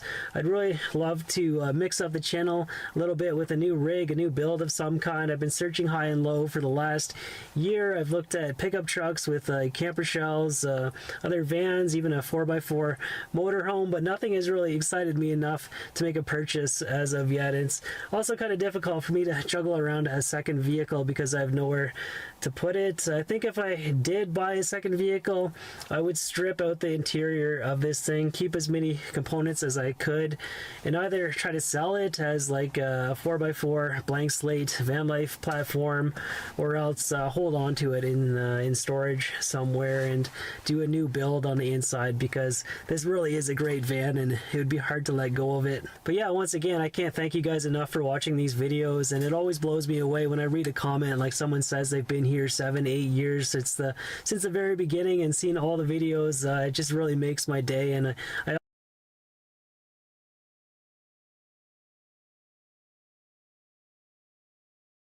If you're still sleeping in cities, it's time to stop. The risks have grown too high, and the consequences can be life-altering. What was once a simple, harmless night's rest has become a gamble every time you park. Every curb feels dangerous now. Every parking lot is under constant scrutiny. Sleep rarely comes easy. You're always bracing for the knock, the blinding flashlight, the order to move, or the threat of being swept up by new harsher laws designated to push you out. This isn't about frustrated neighbors or a single strict ordinance anymore. New mandates are rolling out, bigger, harsher, and more relentless than they've been in the past. These policies are redefining how van dwellers are seen, where they can stay, and how long they can hold on. The freedom that once defined this way of life is squeezed tighter every day. What happened? The question is no longer just where to park tonight. It's whether parking anywhere will even be possible tomorrow. Van life once meant something different. For some, it was rebellion, trading rent for the open road. For others, it was a matter of survival, the only way to stay sheltered, as housing costs continue to soar. But for everyone, it was freedom, a chance to wake up somewhere new, to live lean, and to build a life outside the box. But the ground beneath that freedom has started to change. Across the country, new policies and legal rulings are tightening the rules. Cities are enacting harsher ordinances. In some states are banning public camping outright. And at the federal level, new directives are giving local governments the green light to crack down harder, faster, and with more force than ever before. This isn't just background noise. It's a turning point. What once felt like an affordable, adaptable way to live has now become a target. For those living out of their vehicles today, the risks are multiplying. In the story ahead, we'll explore exactly how this pressure is playing out. From overnight parking bans in cities, to shrinking space on public lands, to sweeping law enforcement actions that can pull van dwellers into something much bigger than a ticket. This is the new reality of life on the road, and it's one we can't ignore. Not long ago, you could vanish in plain sight. A quiet street, a shadowy corner of a parking lot. If you kept the lights off and stayed quiet, you could actually get some rest. It wasn't glamorous, but it was possible. But that margin of safety is gone now. In 2024, the Supreme Court ruled that cities could now ban public camping, even if no shelter was available. Overnight, what had been a gray area had become black and white. Within months, more than 100 cities rewrote their laws. And the target wasn't abstract. It was anyone sleeping outside, anyone in a vehicle, and anyone without a fixed address. The new rules aren't subtle. Some cities state outright, no sleeping in cars anywhere. Others go further, forcing people to move every hour or relocate hundreds of feet at a time. In San Joaquin, California, sleeping in a vehicle for over 60 minutes in one spot can now mean either a $1,000 fine or up to 6 months in jail. Imagine that. Prison for just resting your head. That's actually...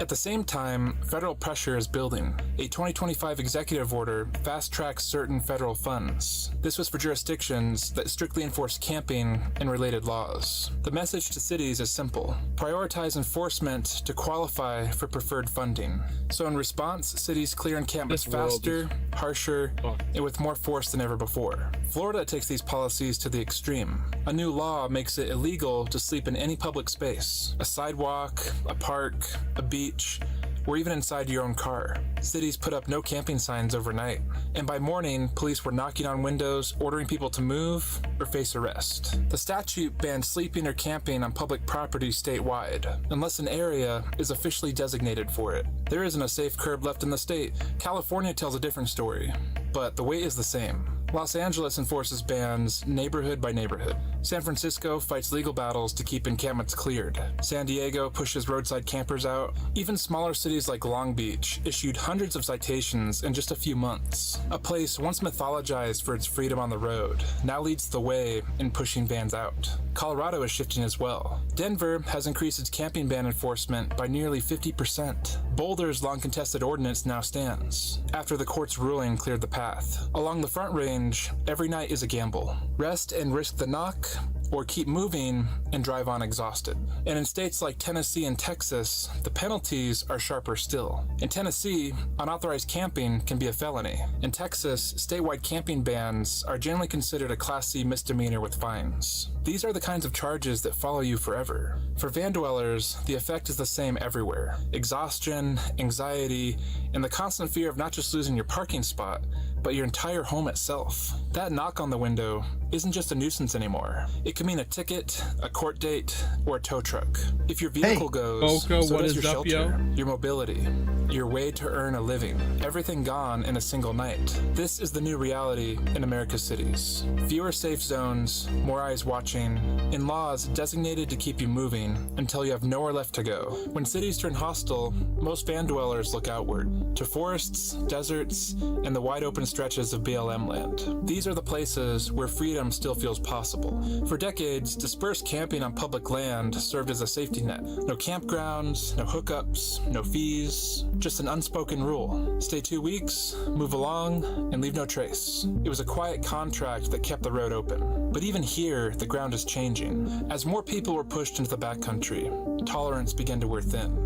Rangers had begun enforcing stay limits that had long existed only on paper. Entire zones shut down. First in Nevada, where popular boondocking sites north of Reno and Carson City were closed. This was after trash piled up and vehicles were left abandoned. Warnings turned into citations. Those who didn't move were met by police enforcement. Then came Oregon, outside Bend in a place called China Hat. A huge community of van lifers and unhoused residents had gathered along a forest road. For years, it was a refuge for those with nowhere else to go. But in May 2025, that safety vanished overnight. Officials closed 34,000 acres for wildfire reduction. Nearly 150 people were forced out, their camps dismantled, and their vehicles pushed elsewhere. For some, it just meant packing up and driving away.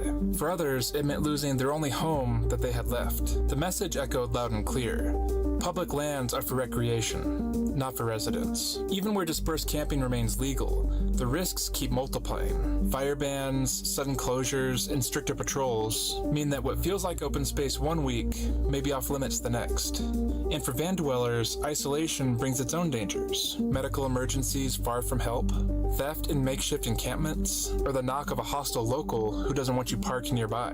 The wilderness was once van life's last sanctuary, a place to breathe when the city's closed in around you. But even that sanctuary is going away.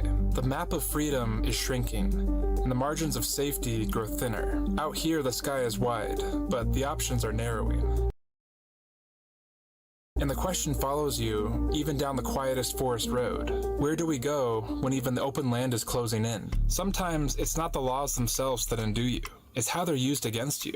In 2025, the Trump administration declared homelessness a crime problem. An executive order tied federal funding to strict crackdowns, turning Washington, D.C. into the proving ground. Almost overnight, the city flooded with federal agents. FBI, DEA, ATF, Homeland Security, all converging, not for cartel raids or terrorism threats, but for people parked in cars, tents, and RVs. Suddenly, minor offenses became grounds for escalation. A cracked taillight, expired registration, or even a can of beer by your camp stove. Small details became pretexts for searches. And once a search begins, it rarely stops at the obvious. In one case, 2 people watching a movie in a parked car were surrounded by agents from multiple agencies, and by dawn, one was under arrest. This is the new reality. A parked van is no longer invisible. It draws suspicion at every turn. This isn't just isolated to DC. The same approach is spreading across the country. In Portland and Seattle, police sweep through industrial districts, towing RVs by the dozens. In New York City, vans parked along quiet borough streets face quality of life crackdowns. Even Los Angeles, once a symbol of road life freedom, they enforce neighborhood bans and force people into ever-shrinking safe lots. And they sweep to clear multiple RV encampments. And for van dwellers in the area, these changes go far beyond parking tickets. Too many citations and your vehicle can be towed and impounded. If your home on wheels is considered uninhabitable, too old, leaking, or just parked in the wrong place, you could lose it altogether. And when your van is your home, that loss is absolute. Shelter, mobility, livelihood, all gone at once. A simple move along isn't just a warning anymore. It can mark the start of a criminal record. In Tennessee, unauthorized camping can even be a felony. That's not just a fine that you can pay and forget. Felony. It's a shadow that follows you for life. The streets have always been restless, but now they're patrolled with a new urgency, a new mandate. Clear the disorder, no matter who gets swept away in the process. Now every night brings new risks. It might be the knock on the window, or it might be handcuffs. It could be a simple ticket, or it could be a felony. Sometimes it's not just a warning, but the sudden loss of the only thing separating you from the street. All of this adds up to more than just parking tickets, tow trucks, and ordinances. It's the gradual erosion of a way of life. The silent closing of doors that once invited anyone bold enough to take the chance. It's about what happens when freedom gets recast as disorder, when simply choosing your own path is being treated as something to be fixed or removed. For van dwellers, every new law, sweep, and crackdown doesn't just change where you can sleep. It reshapes how you exist day to day. Sleep grows fragile, and good rest becomes rare. Life turns into a perpetual state of vigilance, always half-packed, ready to go, always bracing for the knock that could change everything. But the cost isn't just personal, it's cultural. A lifestyle that once symbolized rebellion, creativity, and resilience is now pushed to the margins, recast as a nuisance, or even a crime. What was once celebrated as resourceful and free is now quietly disappearing from public life. This matters because van life has never only been about the people inside the vans. It's about what those vans symbolize. A refusal to be boxed in, a willingness to live differently, a reminder that meaning is not confined to rent, checks, or cubicles. When policies push this way of living into extinction, it's not just the van dwellers who lose. We all do. We lose an option, an expression, a small frontier of freedom. That's why this story matters. It's part of a bigger conversation about housing, freedom, and who gets to shape the way that we live. And right now, those conversations are happening in courtrooms, city halls, and police departments, often without our voices in the room. The truth is, staying alive on the road takes strategy. The old habits of parking anywhere, trusting blind spots, don't work anymore. The rules have changed, and so must we. First, you want to avoid cities whenever possible. Crackdowns are sharpest here. Ordinances multiply, and the dreaded knock on the window is almost certain now. Cities once offered protection, but now they're pressure cookers. Stay only when absolutely necessary, and never longer than you need. Second, keep your footprint invisible. Don't cluster in large groups or leave trash, gray water, or broken gear behind. Every trace we leave becomes ammunition for those who want us gone. Come late, leave early, blend in, and move quietly. Stealth isn't just a style anymore. It's essential now for survival. Third, turn back to the land. National forests, BLM land, desert roads, and mountain clearings remain our true last refuge. Use them wisely.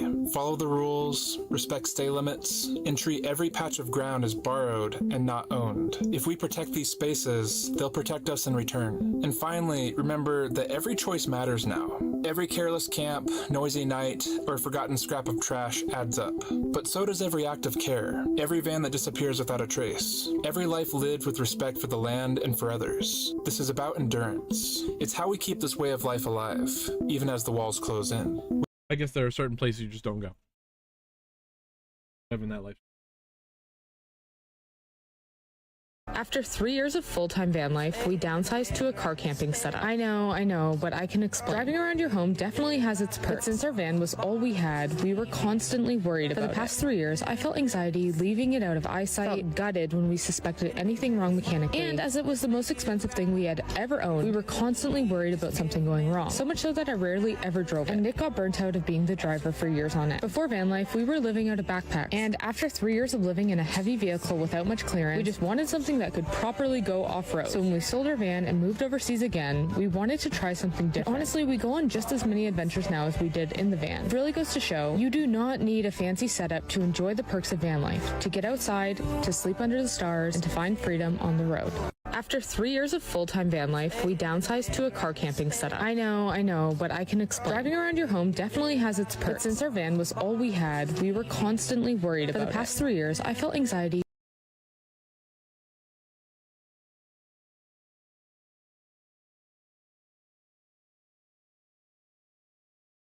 Proof that video games are actually getting worse. Number one, every game that comes out nowadays is usually 100 gigabytes for some reason. That's not even including the fact that you have to update the game every time you open it, and that it also has 100 DLCs that you could buy. They are literally purging physical media by number one, removing the disk drives out of consoles. So number two, the fact that when you put a disc into a gaming console, it actually just downloads the game off the internet. You literally need an internet connection for everything nowadays, even just to play the campaign of certain games. You don't even own your games anymore. And nowadays you have to pay a subscription to just play online. And is it just me, or do Well, you only have to pay on consoles.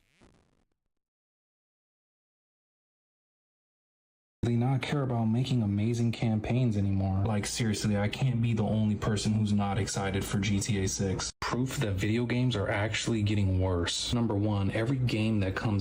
Oh shit! He's winning the RPG with the full desert robe! Oh my god, he kicked him back! Awaken the blue flame that resides in my deck. Oh, Yu-Gi-Oh! Yeah, that's I summon a monster in defense position. Oh my god! He's got the short hair too. He pulled out the pad. He pulled out the. Using my Hellcat special ability that let me summon 2 monsters from my deck. Wait, what's happening? You already passed. You already passed. Oh no. After paying 10 life points each, you already passed, brother. You already passed. You passed, single to the tile. Oh shit. Oh my god, he even lowered himself. Oh, you're going OD. No, you should have saved that for the next round. Oh no. Wait, why is he still going to it? You, oh my god! Go to the dot before I kick you. This is getting out of hand. I'm your dad.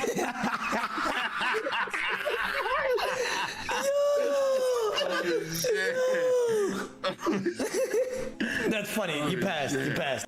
Yes, father. I shall become a bat. Oh, fucking shit. He's Batman, and look, he's got the spiky van braces on. Gotta go. Yeah, he put all that on. Oh shit. I added him if you want to come back, Batman. I grew up in a middle class family. Ha ha ha. Who's that? It's Kamala Harris. It's Chlamydia Harris. Oh my god, it's Chlamydia Harris. It's Tommy. Tommy's cat? Because it's dying to poison. Oh my god, it's Tommy's cat! And it's dying to poison because Tommy's cat died to poison. I'm getting traded, guys. I got traded 1,001 doses of sacred oil. Oh no, it's Diddy. Oh my god! No! This fader guy is me. He has the headset on and then has the Crocs. You know what's crazy? I'm wearing exactly that right now. Look at this. Look at this. I'm wearing the headset and Crocs and I'm always flexing doing the 10 push-ups. That's crazy. Oh shit! He's wearing the RPG with the full desert robe. Oh my god, he kicked himself! Get him back. Save free Palestine! Rayo's in East Harlem. They downstairs in Diddy lair. Enemy UAV is online. Who's that with you, Mr. Phipps? Who's over to the side of your camera? So is there something you need to say? 1 year ago, I installed 4 stainless steel bollards in my driveway to prevent my truck from being stolen. I'm going to tell you what it's like living with these, if they've deterred thieves, what they cost me, and what my neighbors think. Last summer, my friend Rich came over with the largest hole saw I'd ever seen. We bored 4 54-inch deep holes, lowered in the bollards, poured rocks at the bottom for drainage, and surrounded them with cement. When they're in the upright and locked position, there's almost a foot of bollard below the surface, which is why they're so strong. long. These 4-inch diameter units are rated to stop a 5,000-pound vehicle at 25 miles per hour. Here's how they work. There's a handle on the top which sits relatively flush when you're not using it, so you can drive right over it. There's a keyed lock on the back, which I'm not going to show for obvious reasons. And when you turn the key, there are 2 pins that retract inside the bollard, allowing it to be slid up and down. There's a bushing that allows them to move smoothly with no lubrication. They weigh about 20 pounds, and Rich's daughter was able to retract them with little effort. Now, it does require 2 hands to put them up and down, one with the key and one holding the bollard. About once every 2 months, I spray them with stainless steel cleaner and wipe them with a rag. Same thing you'd use on your refrigerator. This is what they look like after a year of driving over them with a 6,000-pound truck and various cars. The 316 stainless seems to be hard enough that I haven't had to polish out any scratches. So what's it like living with them? Every night for the past year, I've stood them up, and every morning I put them down. If I'm not here, my wife does it. Now, I'm not gonna lie, at first she made me do it because she hated it. But since then, she's kind of warmed up to them. In fact, she's gotten so used to them, she'll turn to me in bed at night and ask, "Did we put the bollards up?" What about the neighbors? At first, they were super curious, asking tons of questions. In fact, I was mocked by 2 neighbors who said that I should have put my money into enlarging our tiny 1-car garage, which would have been 10 times the cost because I would have had to modify the entire front of the house. Which brings me to money. As far as I can tell, there are only 2 companies that sell these, one in the US and one in Canada. Last summer, I paid $850 per unit. 1 year later, they're now $1,400 each. I don't know if that's because they're the only source and they're gouging people because auto theft is on the rise, or if they got smashed with tariffs. Then you're looking at about $2,000 each to install, bringing the total to $3,400 per bollard installed. That means if I did it today, these 4 bollards would have run me $13,600. As of today, there have been no attempted thefts, so I consider that a win. And if you're interested in learning more about bollards, I've kind of become an expert. Hit me in the comments down below. 1 year ago, I installed 4 stainless steel bollards in my driveway to prevent my truck from being stolen. You know I have to start right here with the price tag because these little numbers... Dude, someone actually copyright striked me on YouTube for watching a video. I don't know how many times we've watched someone's video. It's actually Amagansett Press, the guy who does the First Amendment auditing. And it's really ironic that he's the one who filed the copyright strike on me. And we have the right to fair use to watch the video and react and review it and critique it on stream. So it's ironic that he's the one promoting free speech and rights. Meanwhile, we have the right to watch their, just like how we're doing right now.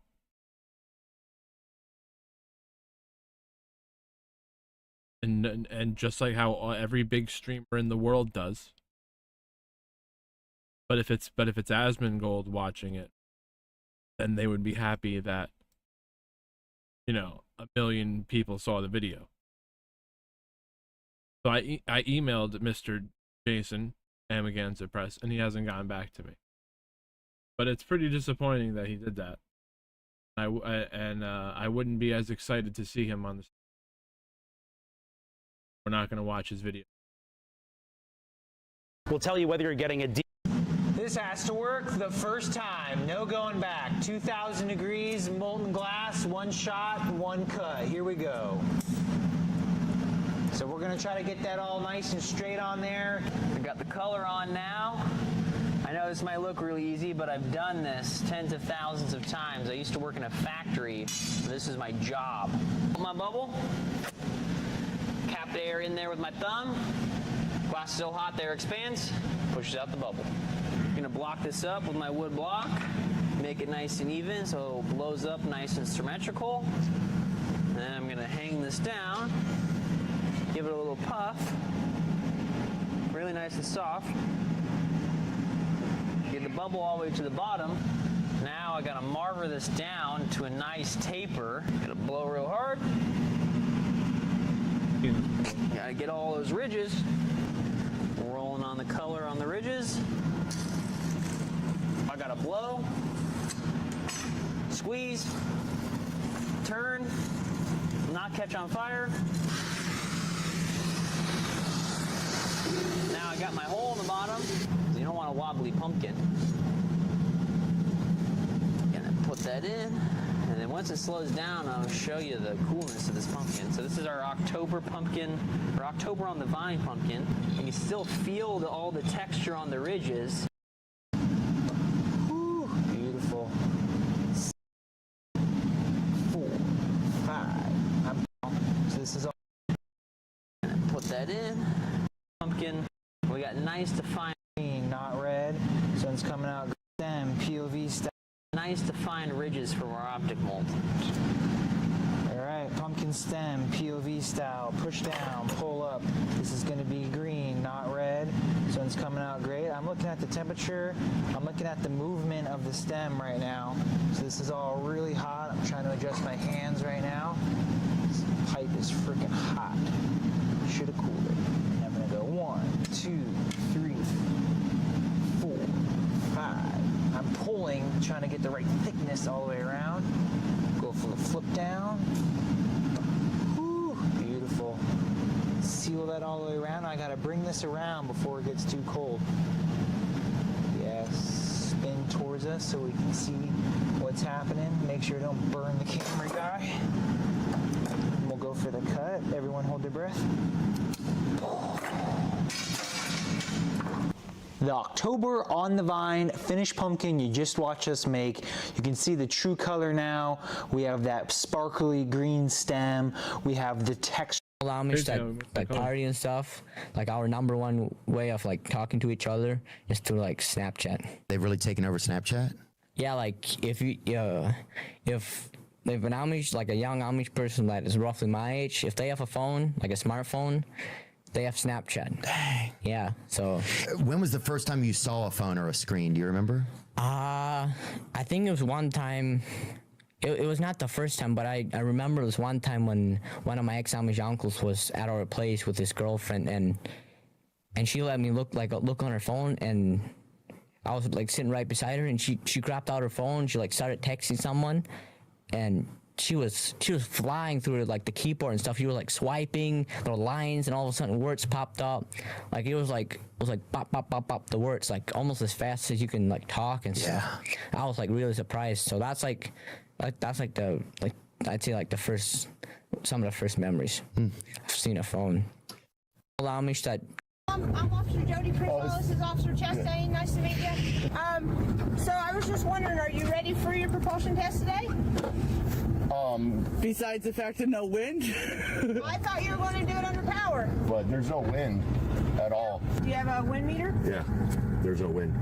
It's 8 knots of wind right now. Well, this is right, like so maybe Mr. 2 or 3. Vincent. The boat's not going to go anywhere. I mean, it'll drift that way a little bit, but it's not going to. It's just going to turn to a side and then. And that's 8 knots of wind right there. I can feel it. If my boat runs aground, are you guys going to be liable to pull it back off the way in? I'm not liable for anything. There's not enough wind. Do you understand how a sailboat works? I mean, yes, sir, I do. But you're going to try because look, the test is you have to prove propulsion and steerage. The boat's not even going to start moving for 15 or 20 minutes. It's not. There is absolutely no wind out here. There's not even ripples in. Like, there's no wind. There's no wind, no current, nothing. It's saying there's 8 knots coming out of looks like out of the north. This is the windage app that I'm looking at. It says right now, currently at 10 a.m., there's 8 knots of wind. So you're using the app. You don't have actual gauges on your boat to like read it? No, sir. We're going to play your little game, and then I'm going to just take it to court, and then you guys leave me alone forever. I'm Officer Jody Priswell. First question America wants to know, are you clean right now? Apparently there is a decent chance that we will die today. What do we got up here? What do we got up here? Oh shit, who's that? Camille. Ow. Oh, he's melee. Guys beat the shit out of him too? Wanna play this game? Yeah. Let's taste your medicine. Oh, dude, slice him up. Salamakar, full slice, and come on, one more hit. Low on prayer, dude. Low on prayer. Chocolate cake super restores. You can kill Gav melee? That's right, you can. Round 2. Lenny's versus Vampire, wield the silver sickle. The sickle's worthless. It's worthless. 1. It's better. Dude, there's no way. 0. Dude, he is hard, man. God damn. We're not gonna kill him again. Crush slash. Stab. This son bitch. Boom. Okay. We're stabbing, boys. We're stabbing. Do not stab. Dude, we're cooking it, man. We're cooking. It's better than slashing. We're good. Let's not die. Look at 19. 4 stabbings. What's up? Well, that's Desoyus dead. Luckily, Damas seems like a little bit of a pushover. You guys forget, I am Flamey Z, Lord of the Fire Cape. Might need to restart with more food? Never. We just need to pray flick. Concentration. Maximum. Death achieved. MS. Oh, he's a stronger boy. Magic. Oh shit. Wait, my prayer's gone. He sat my prayer? Oh my god. Dude, he's sucking the prayer out of me. God damn. Hypothetic skills won't help you. You might be right. Hypothetic skills might not help me. I wonder if I can kind of cheese this. We're so close. I can taste the cheese. It's on my cape. Now I'm a man that likes to gamble, boys. We're a gambling man. So far, we're kind of winning the battle of RNG. Boom. Look at that. Big hit to nothing. Check this out. I've heard tales of the Dragon Dagger. Attack Damus? 0-0. Dude, this thing is dog shit, man. It is. 21. Oh, shit. Oh, wait a minute. Wait. Is this good or bad? I'm Flamey Z. You know me. Boys, let the man cook. Attack for Reed. Bring strength potion. Ooh, he hits me hard. Okay. We gotta brace ourselves. Boys, where's my weapon? Dude. Wait, where's my weapon? What is he doing? The heat from the word causes you to drop your weapon? What do you mean? Attack him. We're just beating the shit out of him with our fists. I thought I was tripping out, man. We're doing a little bit of a unique playthrough around here. You've never seen the punch strat? Oh, this is how people do this? How else do you do it? Desert Treasure 1 completed. 3 quest points, 20,000 magic, and the ability to use ancient magics. Apparently there is a decent chance that we will die today. What do we got up here? Oh shit, who's that? Camille. Ow. Oh, he's melee. Guys, beat the shit out of him too? Wanna play this game? Yeah. Let's taste your medicine. Oh, dude, slice him up. Salamakar rock. Full. Bet on the weirdest thing you could find on the internet, but show the results. Day 184 of risking $100 every single day for the rest of my life. This month we're up. This year we're up. And today we are going to the site that lets me bet on anything. Kalshi, let's see what the weirdest thing is I can find. What will Powell say during a September press conference? Uncertainty 5 times. We're going to go no. We're going to go no that this man is not going to say uncertainty 5 times. Who needs to say something more than 5 times outside of my toddler? Submit $100, wins us 113. I've never watched something like this and cared. They need like NBA music when it comes out. All right, we're 5 minutes through. He hasn't said it yet. I just got the update that we're 77% chance to win. The economy remain uncertain. No. These individual forecasts are subject to uncertainty. No. Is the dispersion in the outlook a sign of uncertainty of policy? Stop trying to make him say it. We're down to 25%. We were at 96. Please wrap this up. This one is certain and this one isn't happening. Oh my God, it's the last question. Oh, if he doesn't say it, we win. If he doesn't say it, we win. That's it. Thanks very much. No more questions. Let's go. Bet on the weirdest thing you can find on the internet, but show the results. Day 184 of risking $100 every single day for the rest of my life. This month we're up. This year we're up. 6 hours to get these shoes ready for a wedding tonight. Can we do it?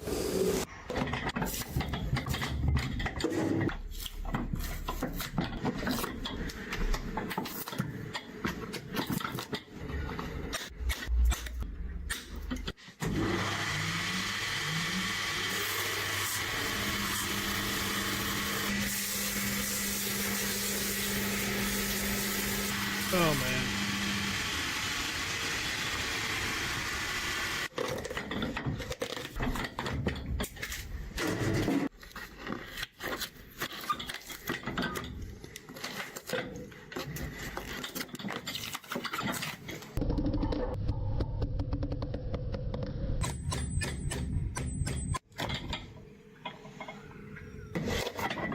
have that long though.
"6 hours to get these shoes ready for a wedding tonight.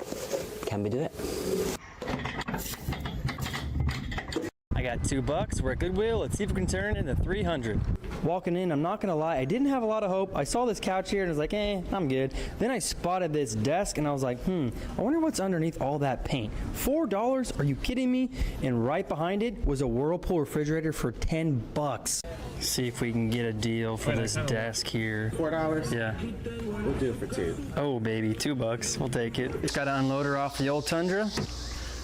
$2, $10, $12. If I make this look super cool, plus you can take this out still and use this as a desk, I think that's a win. This leg is loose. I'm just gonna tack a couple nails in there real quick. All right, now we just gotta change into our suit. Oh, don't forget, always wear protection, especially when using chemicals. I am using this. All right, next we're gonna, all right, that clear coat. The thing about this is you can use it as a desk still and anyone can do it because I didn't have to cut a lot. The contact paper turned out nice and the wood grain is absolutely beautiful. Here's the $500 in cash for the car. There's the title and the keys to Margaret. Many last words to Margaret? Bye. How long has this car been sitting here and why did you park it? The car belonged to my mother-in-law. When my father-in-law died in July of '70, she had 9 kids and her oldest son took her to Coopersville Motors and they bought the car because she had a little Falcon and they wanted to have something dependable. So she bought it brand new from Coopersville Motors, which is the Plymouth dealer in Coopersville, and she had it until she passed in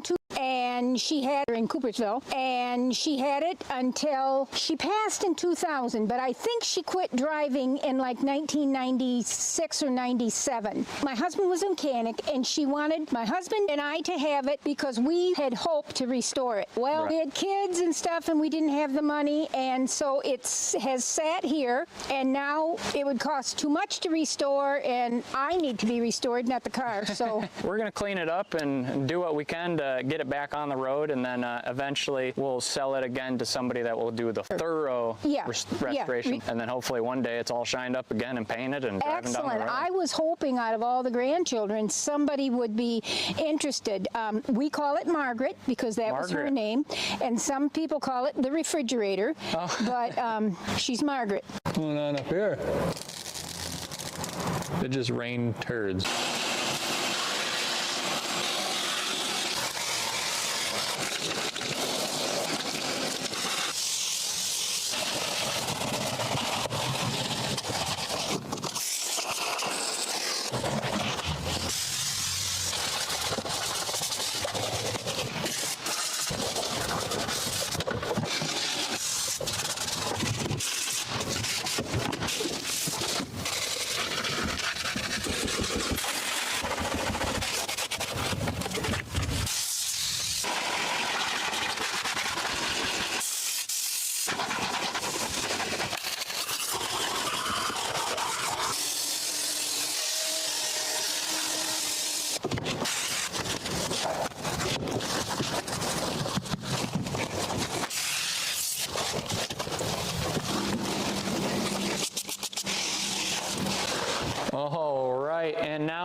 is complete. She's finally shining again after, what, 27 years of sitting in that field. So we did the best we could. But like I said, I'm going to flip this car and sell it to somebody that's actually going to spend the time to restore this car. Living in that there trailer was partially an attempt to save some money, but what are my monthly... This is one of the most insane transformations and restorations I've ever done on a toucan. Newt is an elderly rehab toucan with arthritis and severe mobility issues. She came to me with infections in her legs, arthritis, and a damaged beak last year. Starting from the most gentle to the most harsh of methods, I begin with a moist toothbrush to remove as much old keratin as I can. Unfortunately, because of her age and arthritis, she struggles immensely to perch and cannot live a normal toucan life. This means that she needs a little help from a human friend. Not only is her beak flaky and rough, but it also has damage in the form of this dent. I'm going to try and fix as much as I can for her so that her life can be as normal as possible. This flake shows just how thin the keratin can be. A guitar pick will help expose any additional flakes that I can remove before resulting to sanding. Here's an extremely satisfying flake I found with the pick.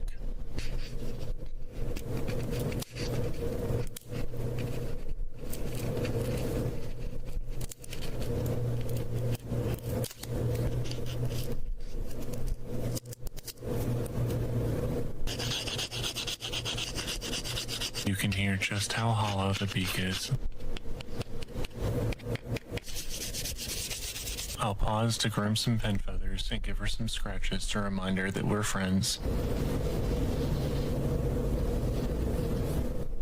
Sanding begins with a rougher grit and then slowly works up to a higher grit to simulate the natural wear the beak would typically encounter.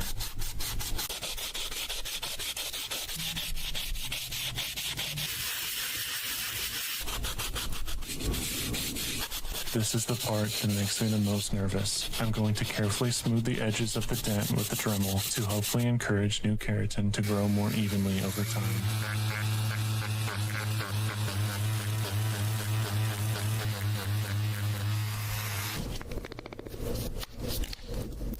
Now I'll use a smaller detail sander to blend everything I just did together. After a quick bath to remove all the dust, it's time for the finishing touches.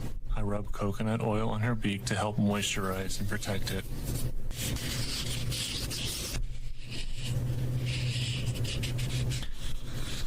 I got lured a Lastly, couple days juicy ago. watermelon cube for being such a good girl. In Bitcoin, my bad. So focused on the bird. Lost Got 1.2 lured? beat. How? What did they tell I you? think the result speaks for itself. If you'd like to Did help they say Newt they and had other birds candy in like the her, wilderness? please consider supporting us on Patreon. This is one of the most insane transformations in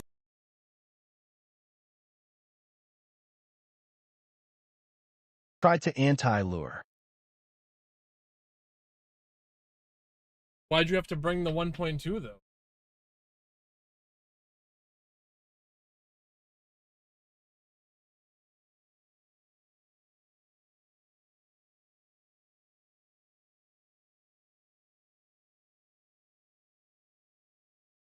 Full ancestral and Tumken. Oh my god. Pennies, bro. Damn pennies. I'm really sorry though that.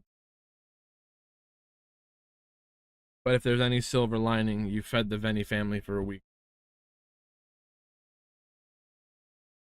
Those children will eat now thanks to you. And all of their accounts are going to be banned. Those children will eat this week. Ha ha ha.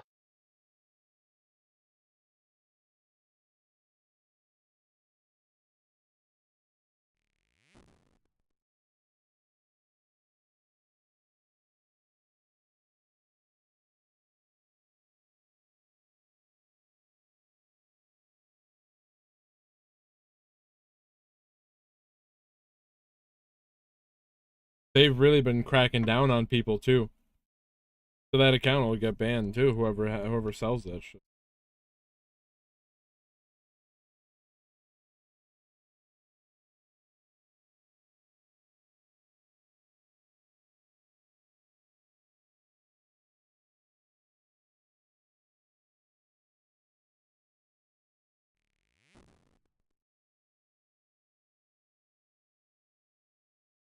We're almost 70 woodcutting. I'm almost done for today, though.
Yeah, that's enough for me for one day. I know my schedule's been changing a lot. Or it did change a lot. But tune in on Mondays and Tuesdays, where I'll be doing longer streams.